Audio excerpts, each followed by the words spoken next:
Okay, we're going to start.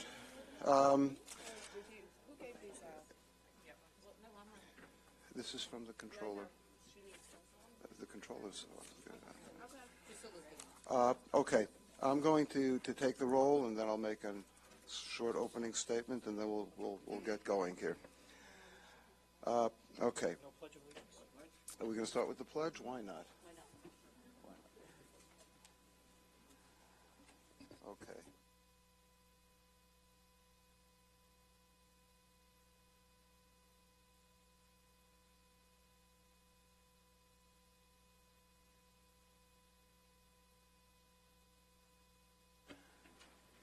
Okay, thank you, everyone. All right, Mr. McKevitt? Here. Ms. Walker? Here. Ms. Birnbaum? Here. Okay, substituting for Mr. Drucker would be Ms. Bino? Here. And substituting for Mr. Lafazan would be Mr. Szilagyi. Here. And I'm informed that Legislator Muscarella is on his way down. We have a quorum, so we can go ahead at this point. A little while earlier this month, the controller held a press conference at which it was announced that $700-some-odd-thousand in taxpayer dollars had been sent by his office to a fraudulent entity. As we understand that we don't have a lot of details on this, this occurred sometime in late October of 2018. We basically don't know anything about it here, at least I don't 2019, excuse me, thank you. It takes me a while to adjust to the year. By October or so, I should get it right. We basically know about it from Newsday. Mr. Schnierman, thank you for being here today. We appreciate your coming down here to enlighten us as to what happened and to answer our questions, because it's our job, it's your job to ensure that the Office of Controller has all the necessary procedures and controls in place so that tax dollars are not inadvertently sent to third parties that are not entitled to this money. Now, this was reported in the press as a cyber attack, but we've got a lot of questions, understandably. So what we want to do is find out what exactly went wrong over here in the process, which enabled this money to be sent to the wrong party. What procedures there were in place prior to this occurrence, what, if any, procedures have been implemented since then to prevent a recurrence.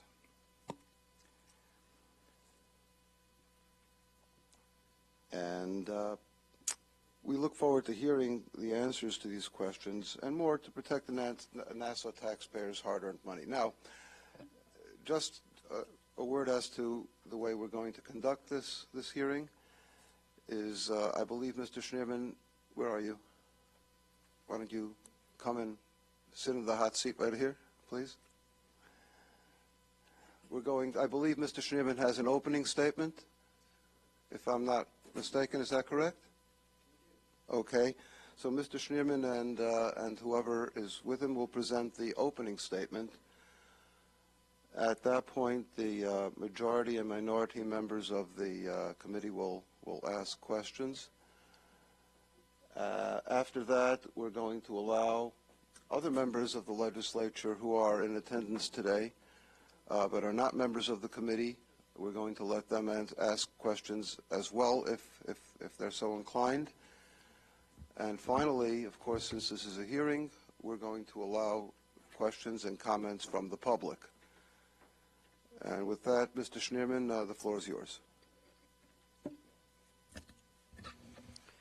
Good afternoon.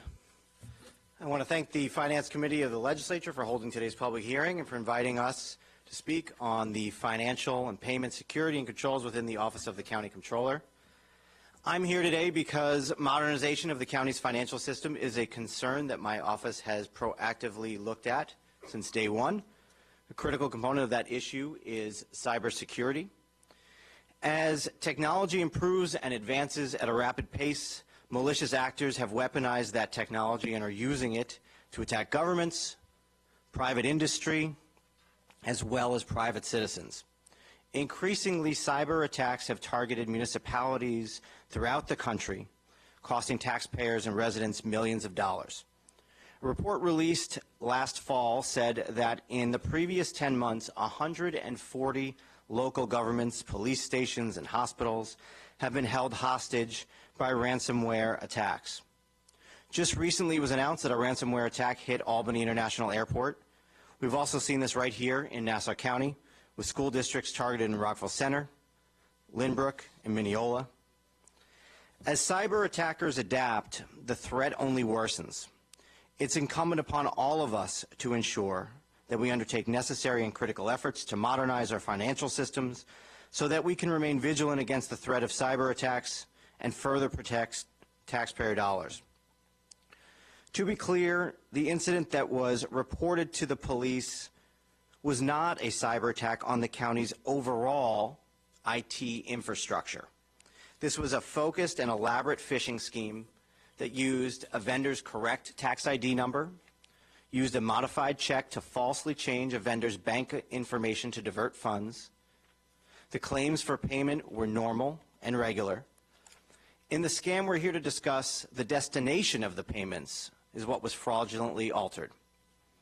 In the end, all the monies were recovered and the county's books are even.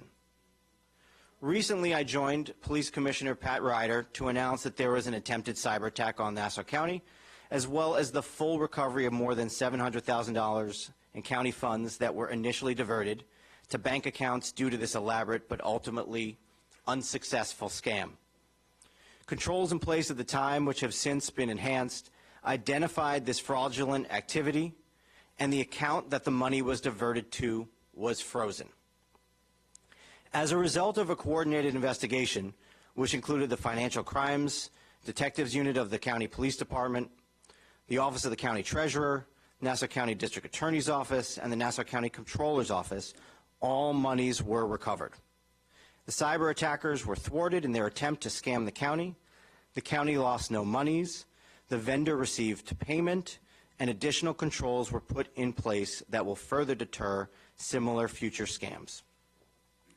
Procedures in place and implemented by our office's claims division ensured that county funds are protected. The team in the claims division not only audited and approved over 65,000 claims to thousands of vendors in 2019, but increased oversight and efficiency in the process, saving taxpayer dollars. Since we took office in 2018, our claims division has identified several million dollars in erroneous or duplicative claims, ultimately saving the county money. An example of their success is in the catching of the American water bill that had increased from $45 per month to approximately $4,500.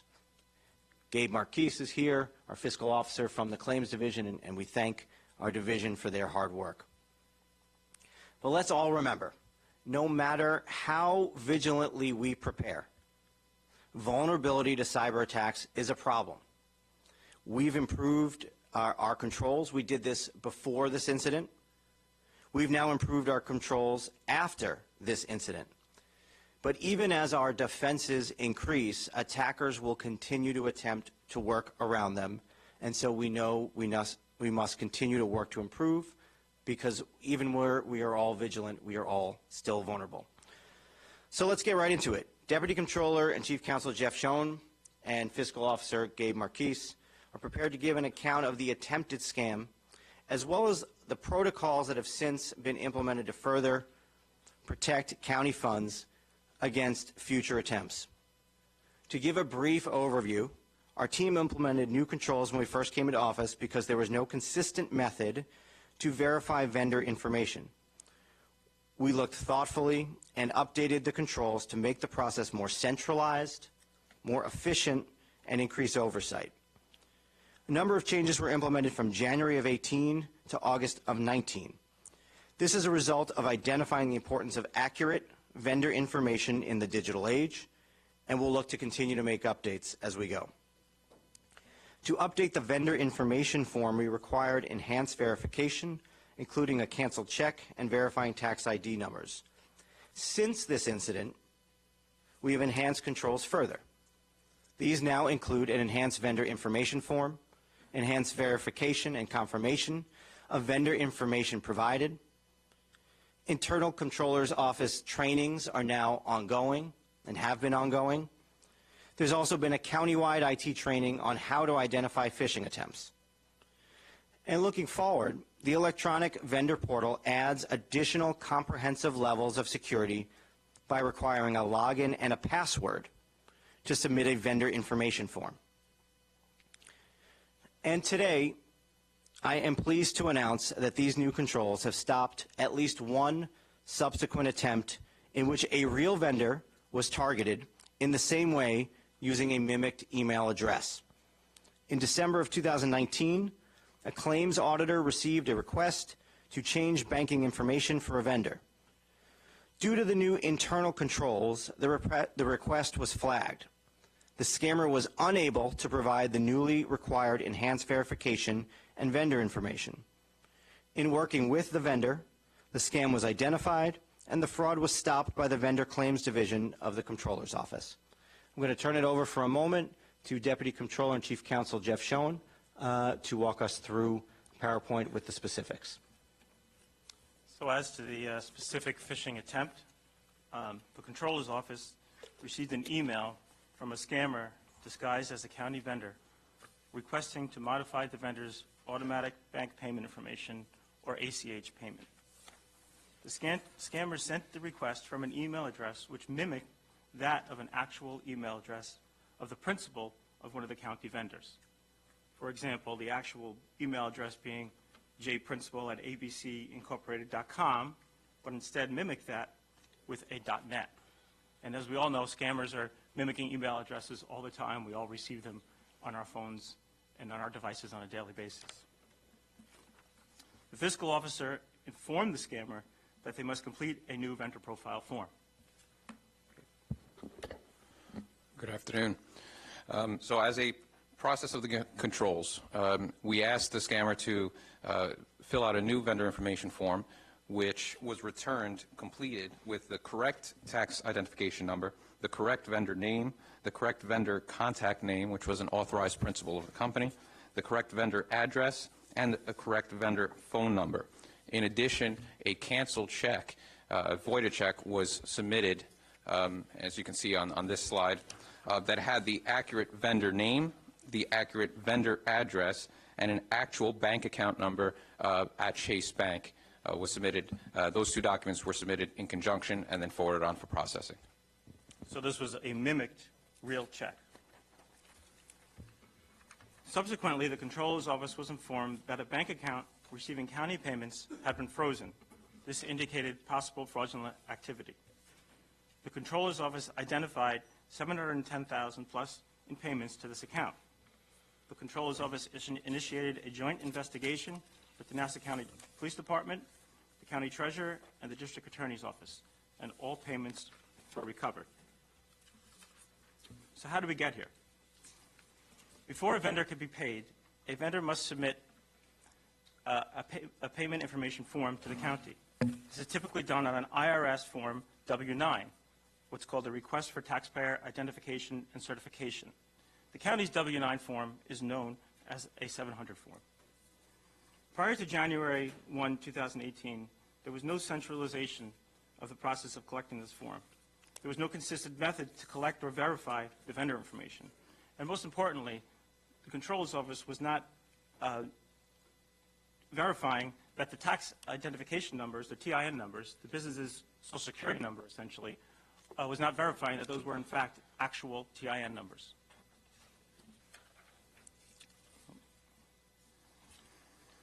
Between January 2018 and August 2019, our office centralized the collection of vendor information in the Comptroller's Office. We centralized and uniformed the method of verification of vendor information in the Comptroller's Office through the Vendor's Claims Division. This included the verification of the banking account information, requiring the void check or requiring a letter from the bank saying that this is in fact the vendor's bank account.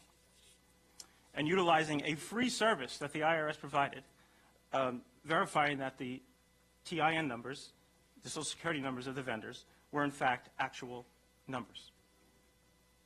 And if that failed, we would essentially deactivate the vendor and not allow the financial systems to make any payments to the vendor until those problems were resolved.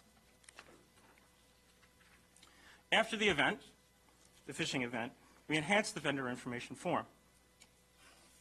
We required the vendor to tell us if they were submitting a new form or they were making changes to the form, and specifically to check what changes they were making to that form.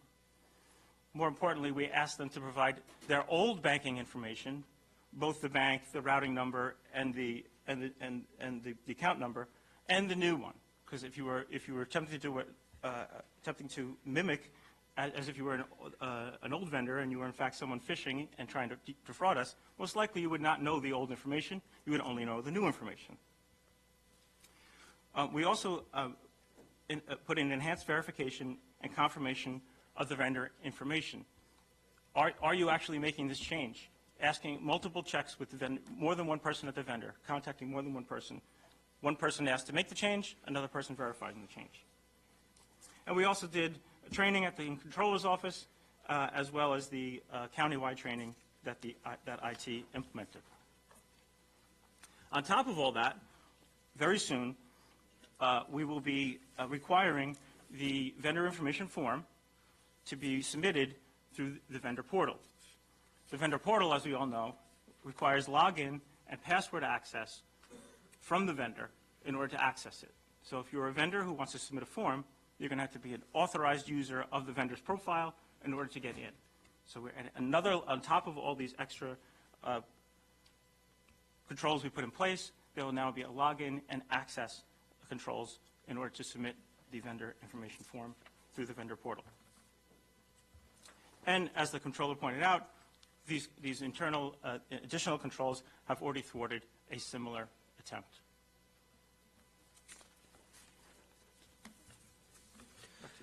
So simply put, this scam was about using a mimicked email address on the vendor information form.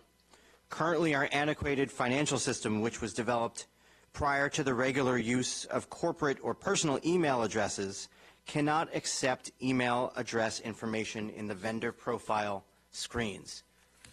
A new financial system will be able to electronically verify email addresses and therefore will be able to identify a situation with a mimicked email address. And this underscores the need for modernizing the county's finances that we've talked about before, and for that reason, I again thank the legislature for supporting the financial modernizations that are now moving forward.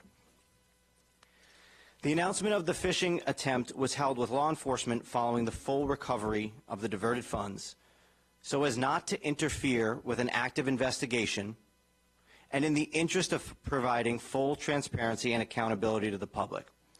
As Commissioner Ryder said, money moves quickly, and this scheme was not exclusive to Nassau County. In fact, 3 to 4 other municipalities were also targeted, we are told. We needed to recover the money before the scammers could be alerted and move the money. But the key thing is that working with investigators, we recovered the county's money and $0 were lost.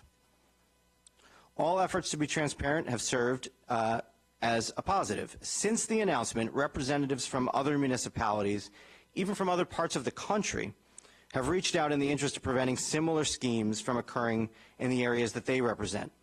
And this healthy dialogue must continue. Just this morning, I joined Suffolk County Executive Steve Bellone to discuss partnering on cybersecurity on a regional basis. But this is not a Nassau problem or even a regional problem. This is a challenge that all governments, municipalities, businesses, and private citizens face as we are more dependent on technology to manage our day-to-day life. So we look forward to working together. I want to thank again the legislature for again supporting the financial modernizations that are moving forward. Nassau County must take the lead in modernizing our government and ensuring that we're fully prepared to protect tax dollars now and into the future, no matter the threat. We're looking to partner with other municipalities on cyber initiatives as we go forward. In fact, months before this incident, the Comptroller's Office proactively took up the issue of cybersecurity with its revitalized Independent Audit Advisory Committee. The issue was discussed actually in April of 19. In June of 19, a specialist from the county's external auditor gave a detailed presentation on cybersecurity. And in September of 19, the committee once again received an update on the issue. In fact, this year technology was built into our recent procurement of external auditors. As a sign of our concern for cybersecurity, our new external auditors have dedicated personnel for the integration of technology assessment services, which includes cybersecurity. These auditors have already met with the county's IT department to discuss this critical issue. So before we take any questions that you have, I want to again thank the committee for taking a thoughtful approach to this issue and sincerely hope that we can partner on initiatives to promote good government that protect taxpayers, the county, and critical modernizations as we go forward. I will caution that while we have gotten into quite a bit of information about the incident here, as our council will remind me, I'm sure, we are reticent to get into a certain level of granular detail, as that would be unsafe, I would say, to our public safety going forward. And with that, we're happy to take any questions the committee may have. Thank you for your presentation. I just want to know for the record that Legislator Muscarella joined us at the outset of this presentation, and he's now with us and in full attendance. Let me ask you a few questions. I'm not quite clear on several details on the actual attack here. We'll call it an attack for convenience. First of all, how many payments were made comprising this entire $710,000? So I just want to give you a general answer, and then I'll let Deputy Controller Schoen give you. So as I said earlier, this was, and I can see how this could be a point of confusion. This was not an attack on the county's overall IT infrastructure, right? It was a phishing scheme on a specific. We understand that. I'm not really don't want to get hung up on terminology at this point. I called it an attack. We can call it whatever you'd like. What would you like? Absolutely an attack. It's just Okay, that there's a different piece, right? Whether it's the overall IT infrastructure or this was just I said during this attack. Very good. I did not refer to the IT infrastructure at all. I merely referred to this incident as an attack, and I'll continue to if that works for you. Sure, of course. All right. How many payments were there? So the information we provided, that I provided in the presentation, is what we're comfortable to say publicly. Yeah. In the interest of public safety, it would be happy to give you any more details in Were executive there more than one? executive Was there session. more than one? After being notified that the payments were going into a fraudulent account, we identified other payments that go into that account. That's the $710,000 is a composite of multiple payments. Understood. Thank you. That does answer the question. Now, how did this come to light? We kind of did not really get into a good level of detail. You didn't get into a good level of detail. How did you find out that this is a problem? We were notified by our banking institution that the payments were attempting to go into a fraudulent account. When did this happen? The notification was The in late notification. October. Notification was late October, and when were the payments being made? More or less? Again, That's I a level don't- of detail we're not prepared to give outside of executive session. All right, but is it safe to say that it was some months prior to that? It was a less than 30-day period of time. I understand. Okay. So now I'd like to go into some of the, all right, let me ask you this. Did you notify the administration? We immediately notified and put together the investigative team of the Treasurer's Office and the Police Department, which are under the administration's purview. Did you notify the County Executive's Office back in October or thereabouts? as I said, we're working with the police department and the treasurer's office, which are under the county executive. So no, you didn't notify the county executive. That's a no. Yes. Okay, Yes. fine. Okay. Now, Yes, we did. no, yeah. Yes, we were in contact with the county executive's office at that time. So that's what I asked you. Okay, it would have really been simple to just say yes or no. Okay. And getting into the procedures, you've gone through a lot of these procedures as to how information is provided to the county, and you've got it all in writing, and you've got all kinds of information there. Are you aware that there are certain best practices common to the industry? When I say industry, I should say to industry in general, not the industry. I don't mean only to counties, but pertaining to anyone that gets involved in making large wire or electronic transactions, and it's out there on the internet. You can find dozens of instances of it very simply. You're aware of that, are you not?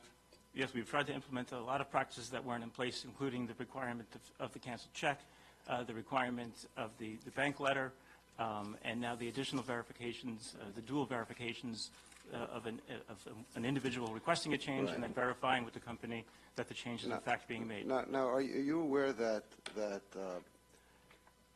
a change in payment instructions is a classic red flag? Are you not? We receive hundreds of requests to change payment instructions. We receive both new vendors and vendors that already exist with us to make changes. We get about 30 or so requests per week, Right. over 1,500 requests per year. And your procedure in dealing with that is to change the paperwork, essentially. In other words, to provide, you've gone through these Well, currently, the financial system requires us to do it on paper. We are going to be shortly going to the vendor portal, which it will be submitted electronically with the enhanced control of the login and password in order to do that. It So- seems to me that using not only the prior controls, but even the current controls, a disgruntled insider is still in a perfect position to game this system. He's got a disgruntled insider. He or she would have access to all the information you need. Well, I think that would be the case in any institution, but I believe that if we get into, if we So allow that's us to get into correct. more So that's detail in correct. executive session, we would be able No, to no, no. explain to you I'm not asking. I'm the talking. additional controls we put in place. I'm speaking quite generally speaking. It seems to me that these particular controls could easily be gamed by any, as I say, disgruntled insider. So let me ask you: are you not aware that the best practice for change of any kind of wire instructions from those given at the very outset of a transaction generally require verification by a phone call emanating from the payor to a known person and a known phone number at the payee? That's exactly what we're doing now. That's one of the enhanced controls that I would 'cause you like to didn't- talk you to you didn't about in mention that. executive session, so as not to inform the people scamming us as to what our processes are. No, you see, but that's not a big secret, as I say. That is a universal best practice. Doing that is a universal best practice. So we weren't doing that. We were not, and we are now. We are now. Okay. And are all emails encrypted? I don't You have even to ask mean the IT, I don't know, that'd be an IT question. it's an IT question. It sure is an IT question, but it's also a question for you because that's something that again, it's a best practice when you're dealing with any kind of transaction details. I'm not an IT person, but I know that I'm in business, and if I need something, I'll go to IT and I say, hey, best practices, here's the list. Have you implemented it? And if you haven't, you better do it for us real quick. Did you ever ask them for that? Have you got I'm sorry, did you answer?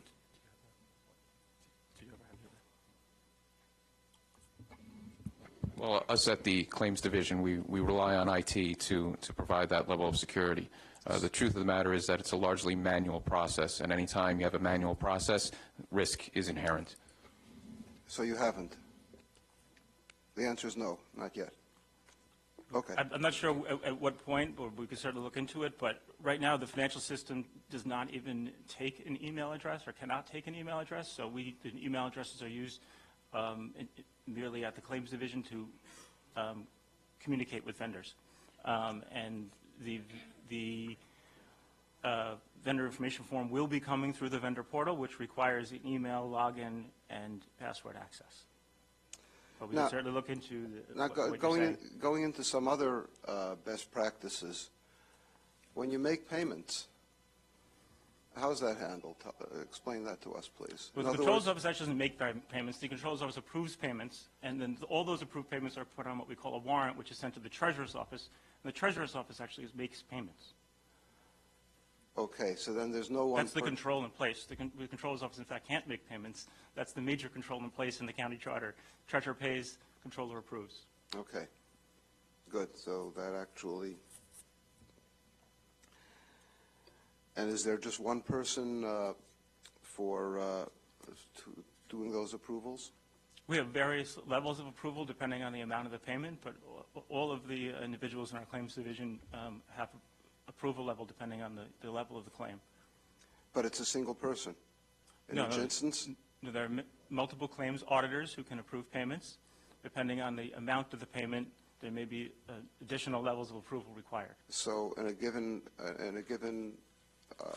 instance, if it was a significant amount of money, there would be more than one person looking at this? Yes, even before it comes to our office, it would have been reviewed by the department and then sent to us for approval. All right. Now, the other question, I guess you probably won't know the answer to that, but when somebody does get into the system, do you require multi-factor authentication? It sounds to me like that's something that you're starting to do. Yes, with the vendor portal, I believe. IT would be able to answer that more specifically. Okay, but it sounds to me like that's something you're starting to implement but haven't yet. But we'll save that for IT, I guess, if they're going to be here. Now, tell us about the training programs that you've implemented here. Well, apart from the countywide IT training, which we all received, I believe, Yeah. to the phishing incident, we've been monitoring other incidents in other that happen, and regularly advising our claims auditors what to look for based upon those incidents. And Gabe, I think you could Well, I'm expand upon talking that. about specifically the people in the Controller's Office who are responsible for authorizing payments. And we've already established, I think, that you're about or have just about implemented a program where you would be calling to verify transactions. We have implemented that since October, since the incident. We put that in place. And what happens? Which kind of payments will you require phone calls for? Would it be for all payments? So yes, so what happens is the payments are separate from the payment process. So a vendor receives payments based upon a claim that's been approved. The vendor sets their profile up before they could get any payments using the vendor information form. That form is where they set up the payments, how they're going to get paid. If they want to make any changes, they use the vendor information form to make changes. So the initial form and any changes to that form, we are doing that dual verification. So one person from the vendor will request a change, and we will verify with someone else at the vendor, preferably the contact person on the contract. We will verify by phone that they are in fact making the change. And then we have an additional control, which we send them an email like we all get when we make changes to our accounts that says, hey, you've made a change to your account. If this didn't happen, please let us know. Yeah, please let us know. It's not sufficient. You've got to have these phone calls. Yes, absolutely. We've been doing them. It's been very effective. it's old tech, but It is. But- It's amazing how the new fax tech requires the old tech. machines. And fax machines. Fax machines are back in use for wire instructions. I would advise you not to take wire instructions on email at all. Not only not to verify it, don't take them. Get it by fax or get it verbally. It's a best practice. Unless sometimes, I mean, a backup would be a encrypted email, but you probably don't have that. What kind of information? You implemented some time ago your open checkbook program? Correct. Yes. Yeah. Now, question that I have for you is how much information is available as a result of this program that can be used by some of these evildoers? So we implemented, we have a transparency portal, opennassau.nassaucountiny.gov. On there is open checkbook, open budget, open payroll, our scorecard as well, looking at the county's finances. So simply put, the information that is there is the same information that was previously publicly available, but it's displayed in a more user-friendly fashion. Previously, it was put up in just Excel sheets that were sort of hard for the average individual to wade through. But is any of this information that's, that might have made it easier in this particular instance and possibly others? The information was already available. I'm sorry, I don't understand. Do you want to Yeah, all the information is just a different, the platform we're using is a different platform, but all the information was already available already publicly. publicly and available. It was already made publicly available and would be completely have to be made available under the New York State FOIA laws. All right. Well, not information about checks and so forth. Yes. Information about checks. You could check with your counsel, but I believe that all No, I'm information would not be FOIA-able. contradicting you. I just, all right. Now, your office found out about this because you were notified by a bank that happened to notice irregular activity in this particular account to which the money went. I think that's what you said, right? Correct. We all rely upon our financial institutions to help protect fraudulent activity Yeah. on our credit cards and our banking. Now, this is very unusual and lucky because the great majority of time, as I understand it, this money is, within minutes, is out of the country. So I'm sorry this was a crook who didn't know his or her business very well, I guess. So it's really just pure dumb luck that we got this money back because of that. I think the fact that we acted as quickly as we did once we were informed, the fact that we keep electronic records, so we were able to identify the accounts as quickly as we did, and the fact that the No, I'm police saying department was it able happens to. within minutes, literally minutes. It usually happens. Money goes into an account, it's gone within minutes. I think they're able to move it from the initial Seconds account to even. different accounts, but it's very hard to get the money then out of those accounts. It takes a more sophisticated process to actually get the money in your hands. And this investigation was as was announced, was able to identify other accounts that it went to. No, freeze those I accounts, and get understand, the I money back. understand, but typically, as I say, money comes in, you have pre-existing instructions, and that money comes into an account, and it's immediately wired to Bulgaria or God knows where. Then you have to And get then the it's money. gone. Then you have to get the money out of that account in some way, and that takes some sophistication. No, it's wired to Bulgaria or something, as I say, or I picked on Bulgaria, I don't know why. But The police commissioner went into this at some length, and I know that there are representatives in the police department who can probably speak to that as well. all right. Now, we found out only because this was caught by the bank. Now, there is some delay in between the time that an invoice is rendered and payment is made. That's typical. There's a delay of, I don't know whether it's 30 or 60 or 90 days. I don't know what that is, and that's not really my question. My question is, what assurances do we have that there's not a couple of other time bombs sitting in your file that we don't know about it yet?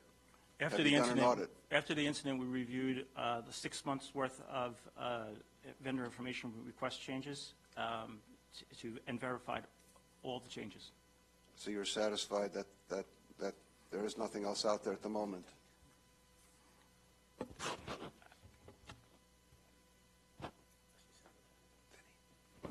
Yeah, I'll add that. To the best of our knowledge, yes, but as I mentioned earlier, and I think it's important to remember, we will continue to update our controls, just as others are in other places, and yet we're all still going to be vulnerable. And so just as scammers will continue to improve, we have to continue to improve, and that's what we're committed to doing. Well, you're hereby requested to give the committee members, and if it's in confidential form, that's okay too, but we'd like a full current exposition of what all your current controls are. You might as well identify those that have been updated as a result of this incident and even perhaps as a result of this discussion. And with that, I'm going to turn it over to Legislator Muscarella and then Legislator McKevitt. Hi, I'm kind of ignorant of this stuff. I'm not a computer guy. I know how to use one, so I'm not into all the terminology and I'm not into all the sophistication. But let me ask you a couple of just basic things. You indicated the phishing attempt and that the scammer got the following information: the correct tax ID number, vendor name, contract name, address, and phone number. Any idea where they got this information? No. Okay. So there was a phishing expedition by the scammer. Did somebody do a forensic evaluation of your computer as to where this information might have come from? I think you may be getting into details of the investigation that the police department could tell you about. Okay, so let me ask you. Basically, the computers are being looked at, correct? As part of the investigation now. I mean, Yeah, the manner in which they perpetrated the phishing scheme is being investigated, and it's part of how they were able to identify, from my understanding, how they were able to identify the bank accounts. okay, because let me give you my basic concern. That this was less a phishing scheme and more a fraud perpetrated on the county. And I'd like to know in executive session maybe whether or not the information that was acquired by the scammer was general information that was gotten very easily by a member of the public, or was gotten as part of the electronic phishing scheme, number one. Because if it was general information that's out there, then that information should no longer be put out to the general public because its information is being used by someone against us. Number two, I just find it incomprehensible that when someone asks us to change the direction of where money is going, that the controller's office asks for a check for the new account and has never thought to ask for information verifying the old account. It appears to me that the controller's office found out about this not because of any inquiry by the controller's office, not by any hit that IT might have found that there was something going on with our computers, but solely fortuitously by a bank that notified us that we were being hacked or phished or whatever. And maybe this is unfair, but we constantly get audits by the controller's office. Every department, everything, and invariably just about every department that the controller's office does an audit on comes back with the common theme that you have inadequate safeguards. Inadequate safeguards for timekeeping, for paying bills, for accounts receivable, accounts payable, all kinds of inadequate safeguards. And yet it appears to me that we're the victim of our own inadequate safeguards in the county. And I understand all the controls that we're having from this point forward. Controller, you indicated that there were similar inquiries made from other places, that they're being subject to similar type scams. Were any of those successful that you know of, or were they just?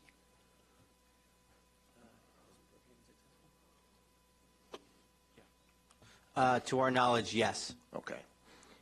And just as a matter of course, I would hope that you're aware of the legislation that the legislature passed and went into effect that requires notification of the county legislature in the event you're subject to a hack or a phishing scheme or that kind of thing. And I just note that there was no such notification done here.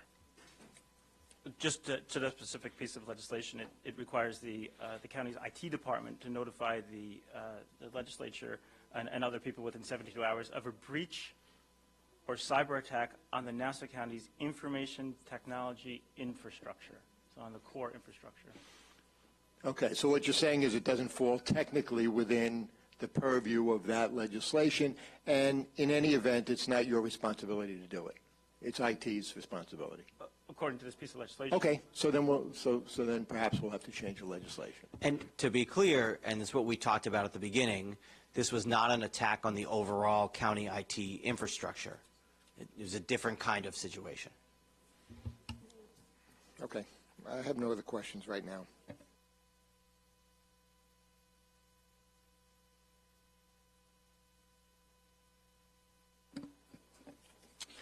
You know, my understanding is that the way that this legislature found out about this incident, I believe it was a press conference that was held on January 11th of this year. Would that be correct, I believe? I believe so. Okay. And at that press conference, I believe you, Mr. Schneerman, indicated that was controls in place immediately identified this fraudulent activity, and the account that the money was diverted to was frozen. I believe that would be an accurate summarization of what you stated at that press conference. Would that be correct? Yes. Okay. But the controls in place were not controls of the county controller's office. They were actually the controls of the bank where the money was being sent to. Isn't that the case? No, actually, as our chief counsel had said, that is one of our controls. You want to speak to that? You can elaborate. Yeah, I mean, we rely upon the banking institutions that we all have to tell us when things there's a fraudulent activity on the accounts that we are involved with them. But as far as the controls, I mean, is that a protocol on what type of suspicious activity to be looking for come from your office, or is that just something the banking institution does as general with all of their banking customers? I think the answer to both those questions would be yes. Yeah, so this, you believe, is actually the protocol the bank has just for its institution as general, not necessarily something specific to Nassau County finance and accounts. Would that be correct? Correct. Okay. And just a little bit of concern, too, is I know one initiative which has been happening in the last couple of years is the Open Checkbook website in order to be able to go and give more transparency to the public. My concern is I'm just actually on Open Checkbook right now, and literally I can see checks for as little as $4, literally see checks in greater amounts like that. And my concern is, yes, we definitely want to be transparent with the public how the money is being spent, but in other instances, can this just be a game plan to showing a suspected fraudster or scamster as to at least identifying who the vendors are so they can actually find this information and go down this route? So I think we spoke to that earlier, but I'll let the council. I think you know, both this legislative body and other legislative bodies and the main legislative body in the state has unfortunately told us that, given us multiple instructions on how to put information out to the public and how to protect public information. The information that is out there is all information that would be required to be made public. And I guess, again, that's part of the dilemma. Yes, we want to be as transparent as possible, but, you know, again, just by looking on this website, I can easily tell you, probably within a Google search within 30 seconds, I could tell you the names, the phone numbers, probably the CEO. Probably the only thing I could not easily get is a taxpayer identification number. That's the one I probably could not get as easily on this website at that point. Yeah, but again, and this is... I think you're right. There are competing interests there, but I think the people of the state have required our legislatures to pass laws that require us to put information out there in a transparent way, and that's what we do. It's unfortunate that it could maybe be able to be utilized for nefarious purposes, but that's the line we're riding. We're trying to abide by the law and be as Right. transparent as possible. We have competing statutes. Okay. Thank you.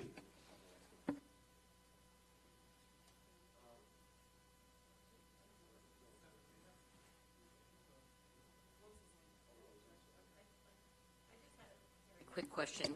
When you said the email address was mimicked, so perhaps at the end, instead of saying .com, it was .net. As soon as anything was different about that, that didn't draw attention? That didn't, you know, give you some thought in your mind that, wait, why is this different? Well, without being specific in public about the actual change, the one step is that at the time the name of the individual was listed in Outlook rather than the actual address.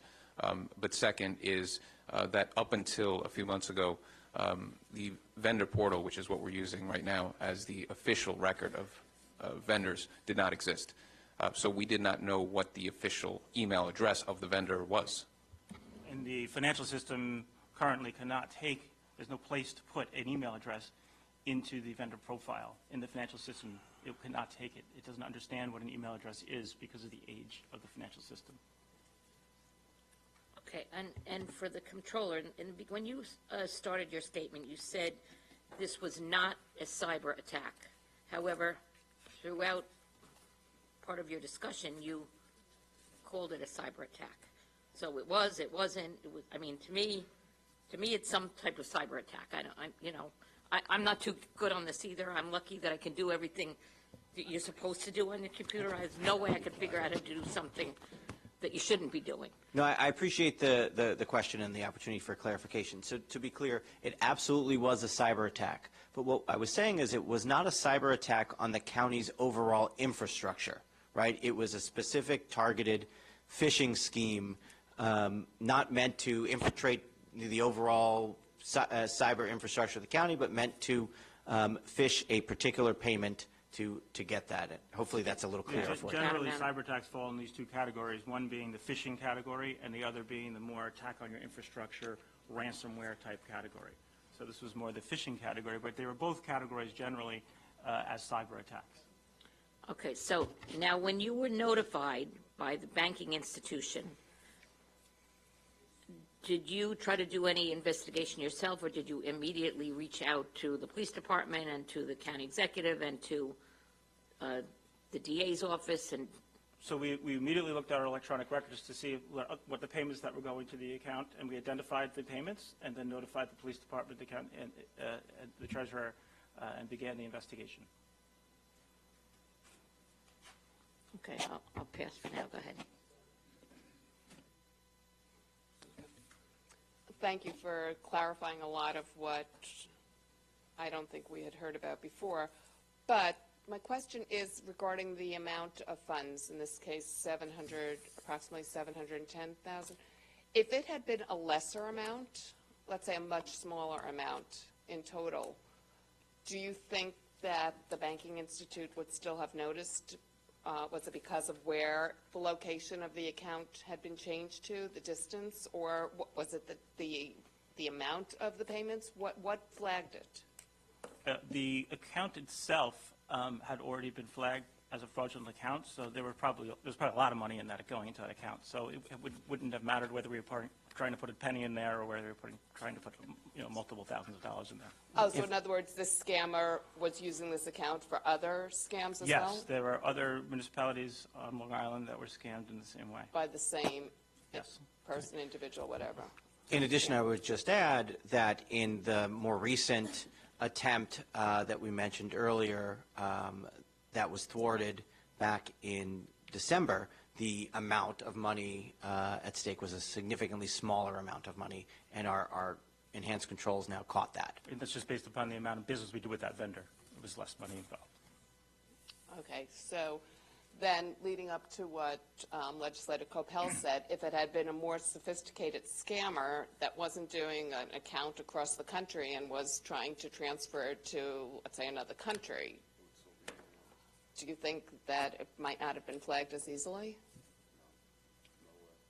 I think you probably talk to law enforcement a little more about this. The Financial Crimes Division may know more about this, but essentially, the scammers like this, they attempt to get money into accounts that they have control over, and then move the money into other accounts they have control over. But getting the money out of the account is really the sophisticated part. It's somewhat easier to get it there, but you have to somehow get it out. You need resources, multiple resources, to take that money out. If you take money out in big amounts, it's going to be flagged. You need to, not to get into what the criminals do, I don't know myself, Yeah. but you need multiple resources and a real system in place in order to actually get control of the money. You may have to actually get it out and utilize the money, and that never happened. In this case, that never happened. So the account that it was going into, was that person even aware that what was happening? To our knowledge, no. As Commissioner Ryder stated, it was a woman on the West Coast who didn't even know this account was being utilized. Okay. And did the vendor notice that the payments were not being made on a timely basis? Had the vendor No, contacted because us in any way? the time period of the payments was really with less than our 30-day payment period, although sometimes our payments are more than 30 days, but it was certainly within our normal payment period, so they were not expecting those payments necessarily. They would have been shortly, but they weren't expecting them at the time. Okay. And so now you're feeling fairly confident that with the portal set up, with the everything going through emails, it'll be... Well, the portal is a ultimate layer of control, in fact, so you can't submit it unless you're a vendor who has access. But we still have all the other controls behind it, the phone calls that Legislator Coppell talked about, the verifications by phone call, and the other layers of protection that we've added in order to make sure that we don't make any changes until everything's completely verified. Right. I would add, as we said, the good news here is that the county's made whole, the county's not out any money, and controls continue to improve. And as we talked about, the technology that we're using is improving, and we have planned improvements coming up as well. But I think we have to just be, really open about the fact that, so this was yesterday's scam, right? And as we talk about, moving forward, I think we have to anticipate that the sophistication will continue to improve, and so must our efforts continue to improve, and on we go. So in a way, this was like a wake-up call, so it really got the county to start implementing procedures that should maybe have been in place, but I'm really glad that we're moving forward, and it'll be much more secure. Since this administration got here, we were looking at the importance of these payments and how they are made, and looking at those enhanced controls that we started to put in place in January of 2018 and progressed to where we are now. Starting with verifying the TIN numbers, which was never done, asking for the canceled check or the bank note, which is a common, as Legislator Coppell pointed out, is a common thing to do. We were not even doing that, and we centralized in our office, so the departments aren't verifying vendor information in different ways. We're verifying it all in our office, and we're allowing the vendors to submit the information directly to our office and doing the review in our office. We've taken ownership of it. And we continue to enhance the controls as electronics information gets more susceptible. Okay, and just to go over one more time about Open Checkbook. So this site is simply organizing information that had already been available to the public on our website, but in a different format? Yes, and I would argue that the public requires us to put out to them in a transparent way. And is Open Checkbook actually what other municipalities use? Is it or is it Yes, separate? there's a variety of them. There's also the town of North Hempstead has one. New York State. There's around the region in the country now. There's this is the direction that governments are going in terms of transparency. Okay, thank you very much. Good afternoon. So, are you seeing any correlation between municipalities having these breaches and the efforts to make information more transparent? Because you're not seeing any correlation between the two. I don't think that we have seen.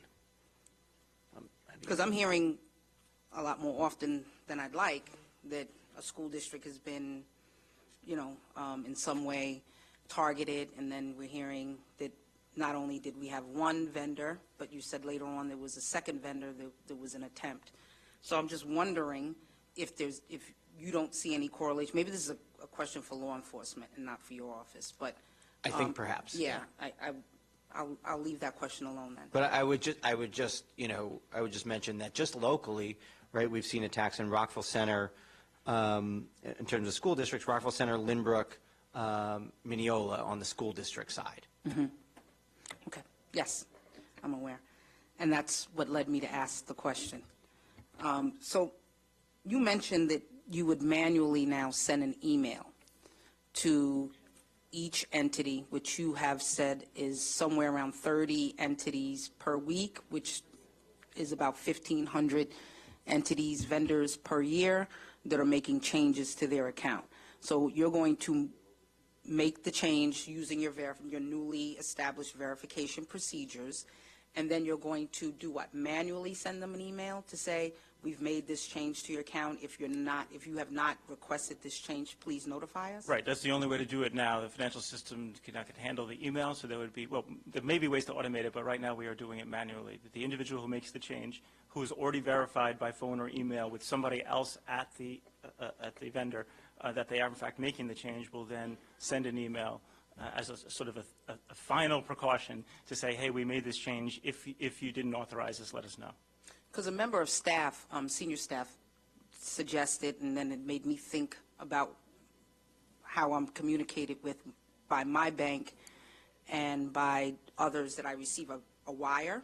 The U.S. Department of Housing, when they send the wire, they don't just rely on me waiting to get notification from my bank. They also send me a separate email that says, we've wired you X, Y, and Z dollar amounts for this purpose, for this program area, and it's broken down, and then there's a grand total as to what should have been wired into my account. That would be very easy to do if we had a modern financial system. So there's we no could certainly way look into a process to do something like that with our current limitations. to notify When a each payment is vendor made. that a payment had been made. Right. So you're saying right now there's no way to do that? We could look into a possibility of doing it, but I could tell you for sure that it could be done when we modernize our financial system. Okay. And where are we in modernizing our system? So, first of all, thank you to the legislature on a bipartisan basis of appropriating funds to move that process forward. The HR system is looking forward to come online in the near future, and we are in the pre-implementation phase with the overall ERP system. Okay. So can you be more specific? Sure, you can elaborate on that. We're currently in the process of reviewing proposals from a vendor who will provide pre-implementation services, helping us to determine what should the exact services need to be provided for a new system, what the new system should look like, and what the RFP for the new system should look like. Okay. So we're looking for a vendor to assist us in the pre-implementation phase. Okay. And we'll partner with law enforcement as well to make sure that the system is going to have all of the different capabilities to reduce our risk. That's part of why we are looking for a pre-implementation vendor, is to help us develop the controls and the cyber against the cyber attacks and for whatever new system. So we don't think that law enforcement is a natural partner in helping us look at that process either? I'm sure they could be, yeah. I think they should be. Yeah. They're the ones that are facing this on a daily basis, and they're communicating with their colleagues across the country. Right. We're looking at, as we said earlier, when it comes to cybersecurity, we're looking at, to broaden the partnerships and have that kind of dialogue. Okay. And so there are a lot of payments to go out. I was also on Open Checkbook at the same time my colleague, Mr. Legislator McKevitt, was on. And so when I look at the volume that goes out, there's a lot. There's a lot of payments. And so I didn't have enough time to peruse it, but I would say any vendor that's getting multiple payments at a sum of $710,000 in a 1-month period, we should be hyper vigilant in making sure that we're looking at any changes to those types of accounts. I'm not Absolutely. saying that That's one any tax dollar that is not appropriately protected would be a shame on us, but I would think those that are going out at higher volumes and with higher risk, we should be definitely looking at those a lot closer. Absolutely, that's one of the additional levels of control that, the vendors with higher payments, if they're making any changes to their accounts, need to be reviewed at a higher level within the claims division. Good, very good. Thank you for sharing that. Thank you. Comptroller, again, thank you very much for your presentation, and thank you to your team.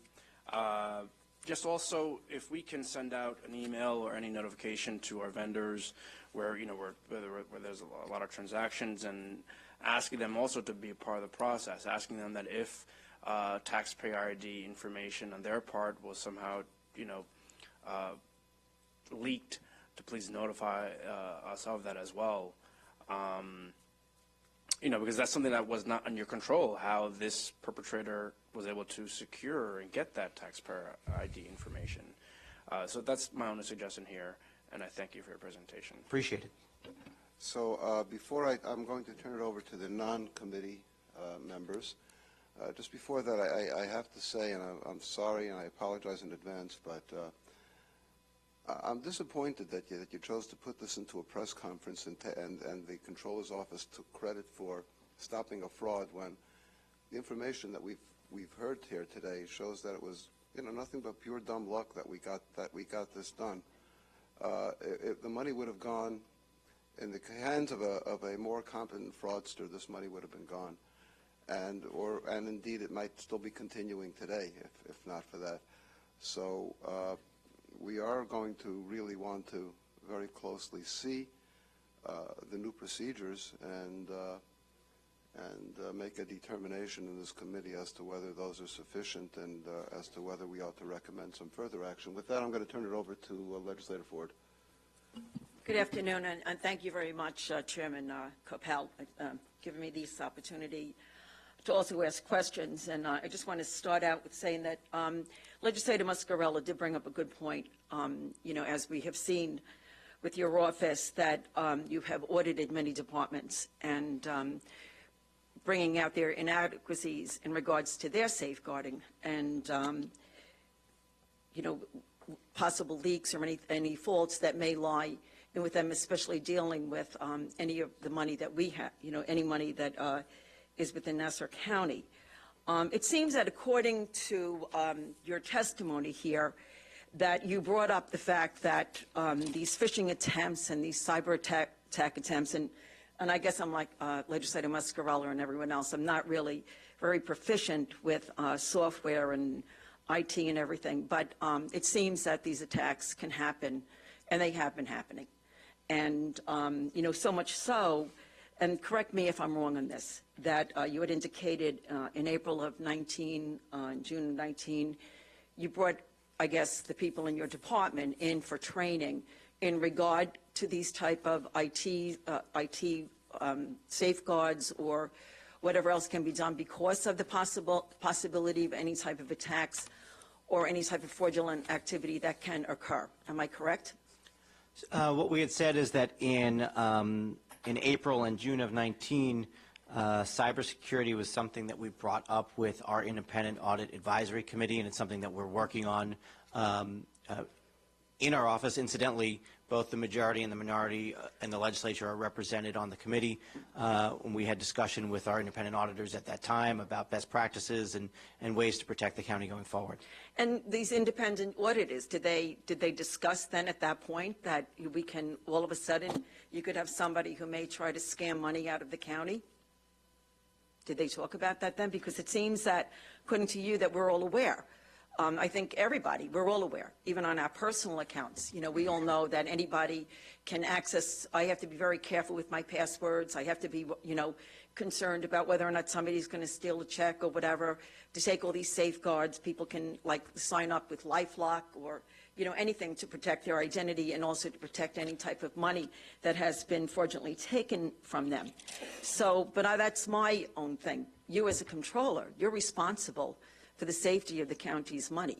So I just want to know that when you had this in April and June, when you had these discussions, knowing full well that this is something that can happen, and as we know now, it did happen, and thankfully the bank caught it, what did you indicate to the people that work for you to be aware of the fact that something like this can happen? So as we said earlier, we increased the controls immediately in 2018. We continue to increase them in 2019. It's something that we've been working on throughout 2019, and now we've increased them going forward as well, and we have plans to continue to do so going forward. But how did, like, when we look at this type of fraud that happened, how many people basically in your department were involved in this that were able to allow this, this account to get paid without anybody really checking? And did you ask, you know, when I know that sometimes with contracts and any other type of submissions by anybody for payment, for vouchers, it goes through 10 points of, like, checks. Did you ask to see if whether or not those changes should have gone through other departments as well, to see if whether or not this was indeed a valid change? Well, let me start by just explaining how the changes operate as a function of administration. The Comptroller Claims Division, we have two separate sections, one that handles the auditing of invoices and one that handles the vendor information. So I think that clears up a lot of misconception about how payments and the vendor information are intermingled. There is a wall in between the two. The vendor information, the way it operates is a purely manual system. Someone is entering this information into a computer. That one individual, now we have two individuals processing this information, also share other duties. Like the Deputy Controller said, we process about 1,500 changes. Some vendors have more than 30 different payment accounts. They're rather large. I would say the controls have changed. And in the last 2 years, the controls have gotten much better than they were before. I will say that more vendors contact our office about legitimate payments that they don't know what they're for than asking if a payment went to a wrong account. So with that, I'm pretty confident that the controls we did have in place were good, and now they're better, given the limited system that we have to work with. We're basically fighting a war with sticks and rocks. Okay, so then when you talk about, so you're saying that there's actually two separate departments. So in order for this vendor to have submitted this check, so the person who accepts the invoice and clears the invoice or the claim voucher, there's a wall between that person and the person actually making the payment? So for each claim, there's not a new claim payment information. A vendor is set up with a profile so that they can get paid. That profile includes their various payment information, their bank account information for ACH, if they want to get a check, where that check was to go to. So the payments are made based upon the vendor profile. The payments get approved by the controller, go to the treasurers to pay. The treasurer pays based upon that vendor profile in the vendor system. The vendor profile is entered in this manual process that the fiscal officer explained, is entered by the hard workers of the claims division into the financial system. All right, so with the vendor profile, okay, so I'm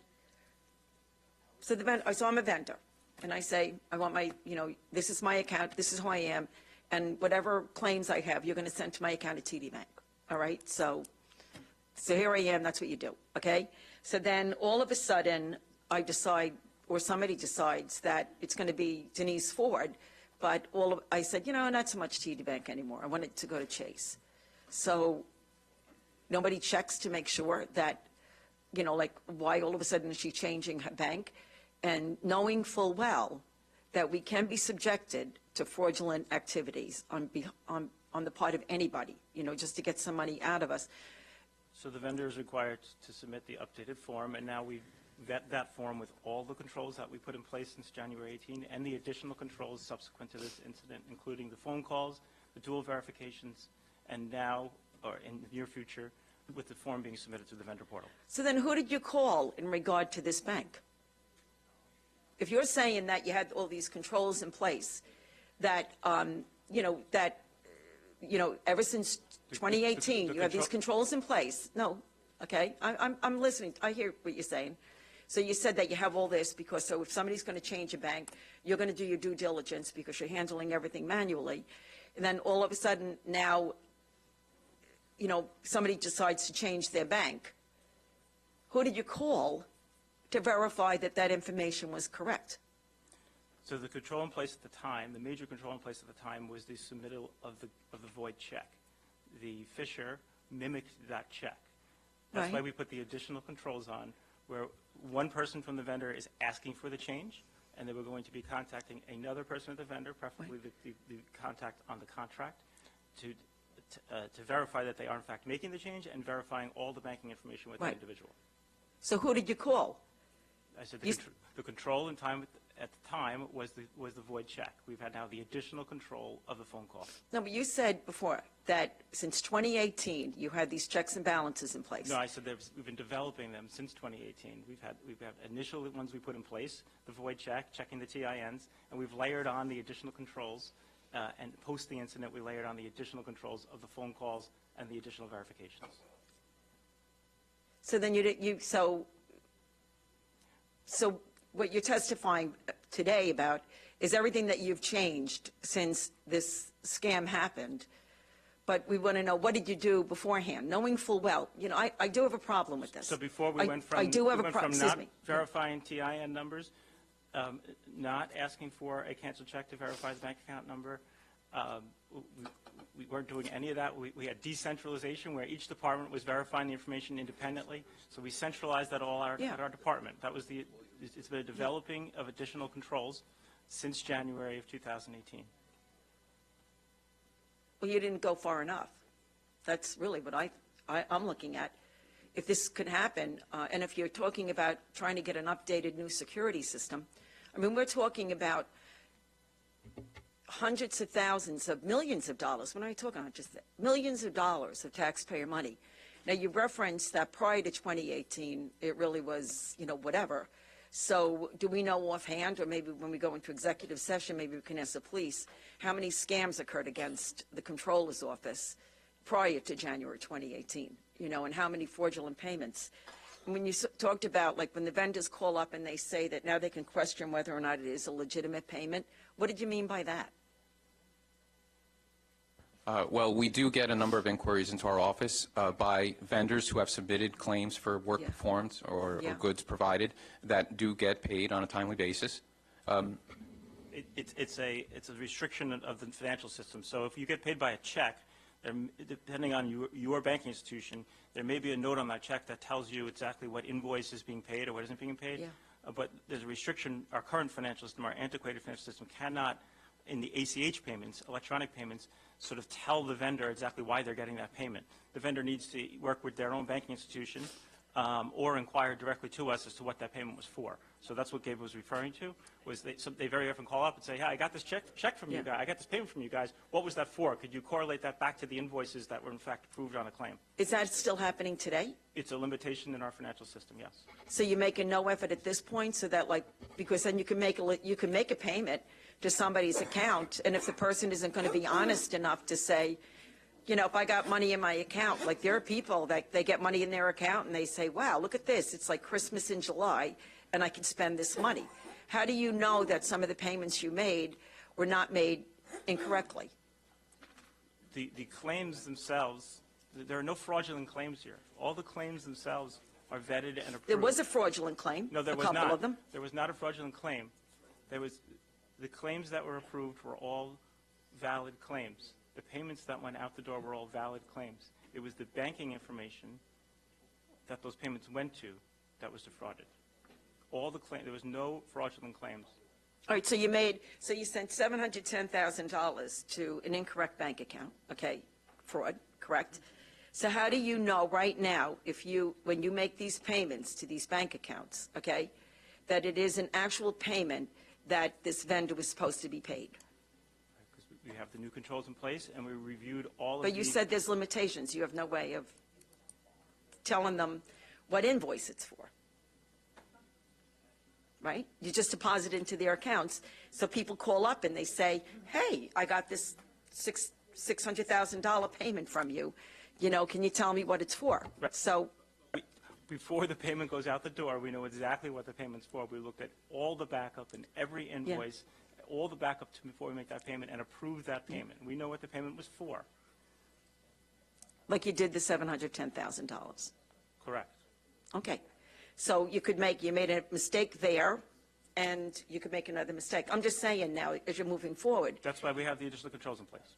what I'm saying, though, is that I think that you really should firm that up, you know, so when you make these payments into people's accounts, that there is a reason, and that you know clearly, and they know exactly what invoice to attribute that payment to, so they don't call you up and say, hey, you sent me some money, what are you paying me for? You know, because you can then very well send it to some account, and the people may say, might be a small mom and pop. Maybe the person's ready to leave Nassau County, and now they're going to go move to somewhere else, and all of a sudden they got a windfall of like saving $100,000, and you don't know that you paid them incorrectly, and they're all of a sudden out the door. They've got their plane tickets and they're gone, and you won't have the luck that you have with this bank, wherever it was, that told you that this account was an invalid account, and that thankfully we were able to recoup the money, and I thank the Nassau County Police Department for their due diligence. You know, I see, Comptroller, that there are people who took credit for saving us from this debacle, you know, in regard to the $710,000. So my ultimate question then would be in something like this, because it was a big breach, and it's very unsettling for all of us. Who's taking the blame? I would say very simply, I don't think there's any credit to go around here. This was an attack, right? A phishing attack on the county. This is something that we were targeted as a county. Others are being targeted the same. And so from my perspective, it's not a question of credit or blame. It's a question of continually improving our controls with the humility, as I mentioned earlier, of understanding that as we continue to improve them, the scammers will continue to be more sophisticated. So this is an ongoing challenge for not just Nassau County, but for municipalities all over the country. Now, you said, though, that you're also doing, you had recent instructions or training for, was this once again just with your cyber committee, or was this actually with the employees to go over safeguards and what they can do? Because obviously we don't have this new system in place, so that everybody has to be on their due diligence. Have you gone through with all of your employees training to let them understand what they need to do to make sure that this does not happen again? As we said earlier, we have training within the Comptroller's office, and then there's been a broader training through the entire county by IT. So what has your office done to train your people? As we said, we did a training within the Comptroller's office. You can speak to the details there. Yes, me, as fiscal officer, it is my responsibility over the claims division. So we do on a periodic basis, and I would say every few weeks, discuss items like this in the news. For example, back in March, where Google and Facebook were victims of the similar scam and lost about $125 million. Also, Diesel Jeans, another example, case study, Mattel, all these companies have also been victims, and we talk about that as a group. Yeah. We also look at opportunities to improve the system, and we talk to each individual involved in the process and see what they need, what tools they need, what training they need to be better at what they do. So it is, as the Comptroller said, you know, it's always evolving, and we always have to continue training. It doesn't matter how much training we did in the past, we're going to continue to do as much training as we need in the future. I think it better be done today, okay? Because I think that this is, it wasn't good news to recover this money. I think it's bad news all around that this even happened. Thank you.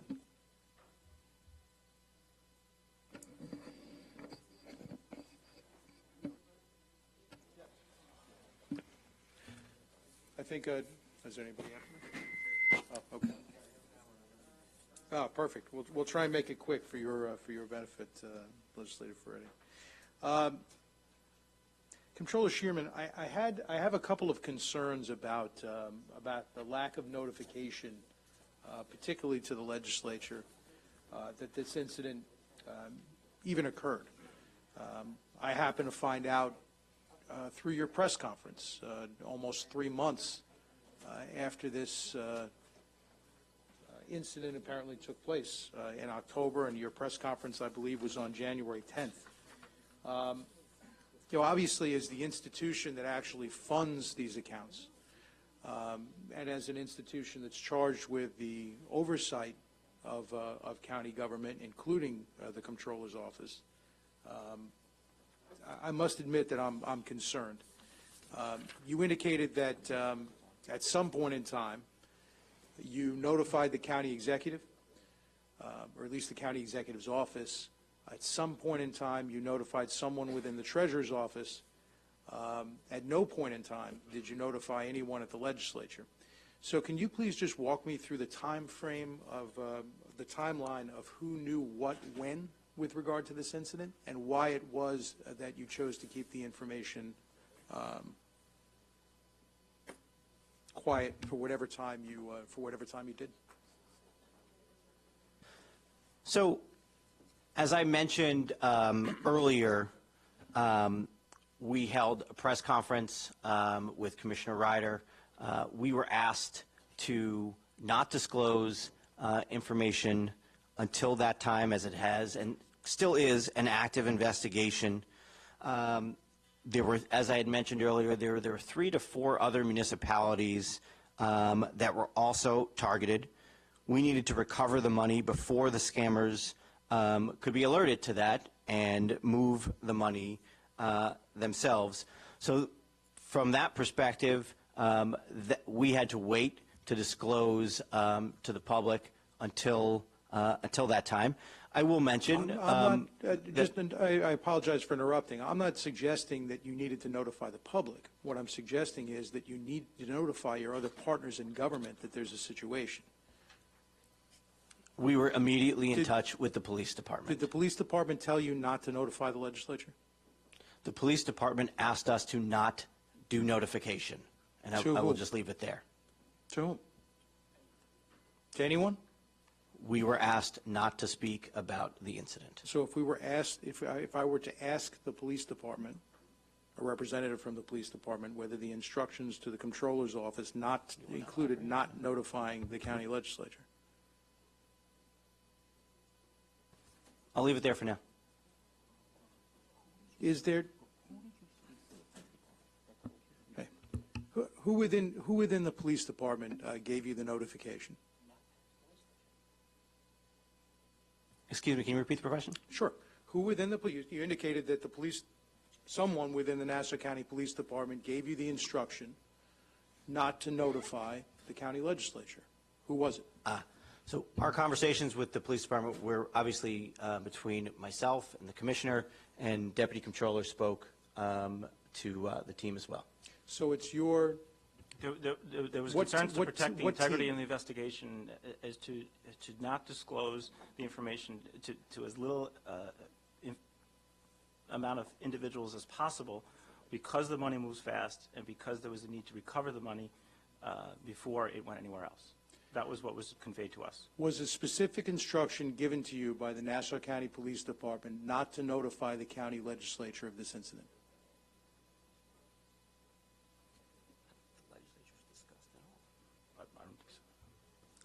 I don't know that the legislature was discussed as part of that operational, in terms of operations. Okay. Who did the police department tell you was important enough for you to be able to inform? I think and you could talk to them about their investigative techniques, but I believe it's... No, I'm not asking about techniques. I'm asking about specific... No, you're telling me that you received specific instructions from the Nassau County Police Department not to disclose information. I understand not to disclose information publicly. I'm asking you, what specific instructions did you receive not to disclose information to your other partners in government, not publicly. You want to talk to us now in executive session, same conversation could have been had in executive session. Same conversation could have been had privately. I want to know, did you receive a specific instruction whether and when you were permitted to notify the county executive, whether and when you were permitted to notify the county treasurer, and whether and when you were permitted to notify the county legislature, and who gave you that instruction? There were no specific instructions. There was a general instruction to limit the amount of individuals who were aware of the information so that we could catch the perpetrators. So it was not the Nassau County Police Department that gave you that instruction? Yes, It was the comptroller's office that made the decision that you couldn't notify the county legislature? As the controller said, the county legislature did not specifically enter into that conversation. And when was the county executive's office notified? As soon as we were informed of the fraudulent account and identified the additional payments. And that would have been once you got a telephone call from the bank? Once we were notified from the bank. And did that the notification came through a telephone call, didn't it? It came from an electronic communication. Email? Yes. So you received the email, county executive's office got notified right away. Who within the county executive's office did you notify?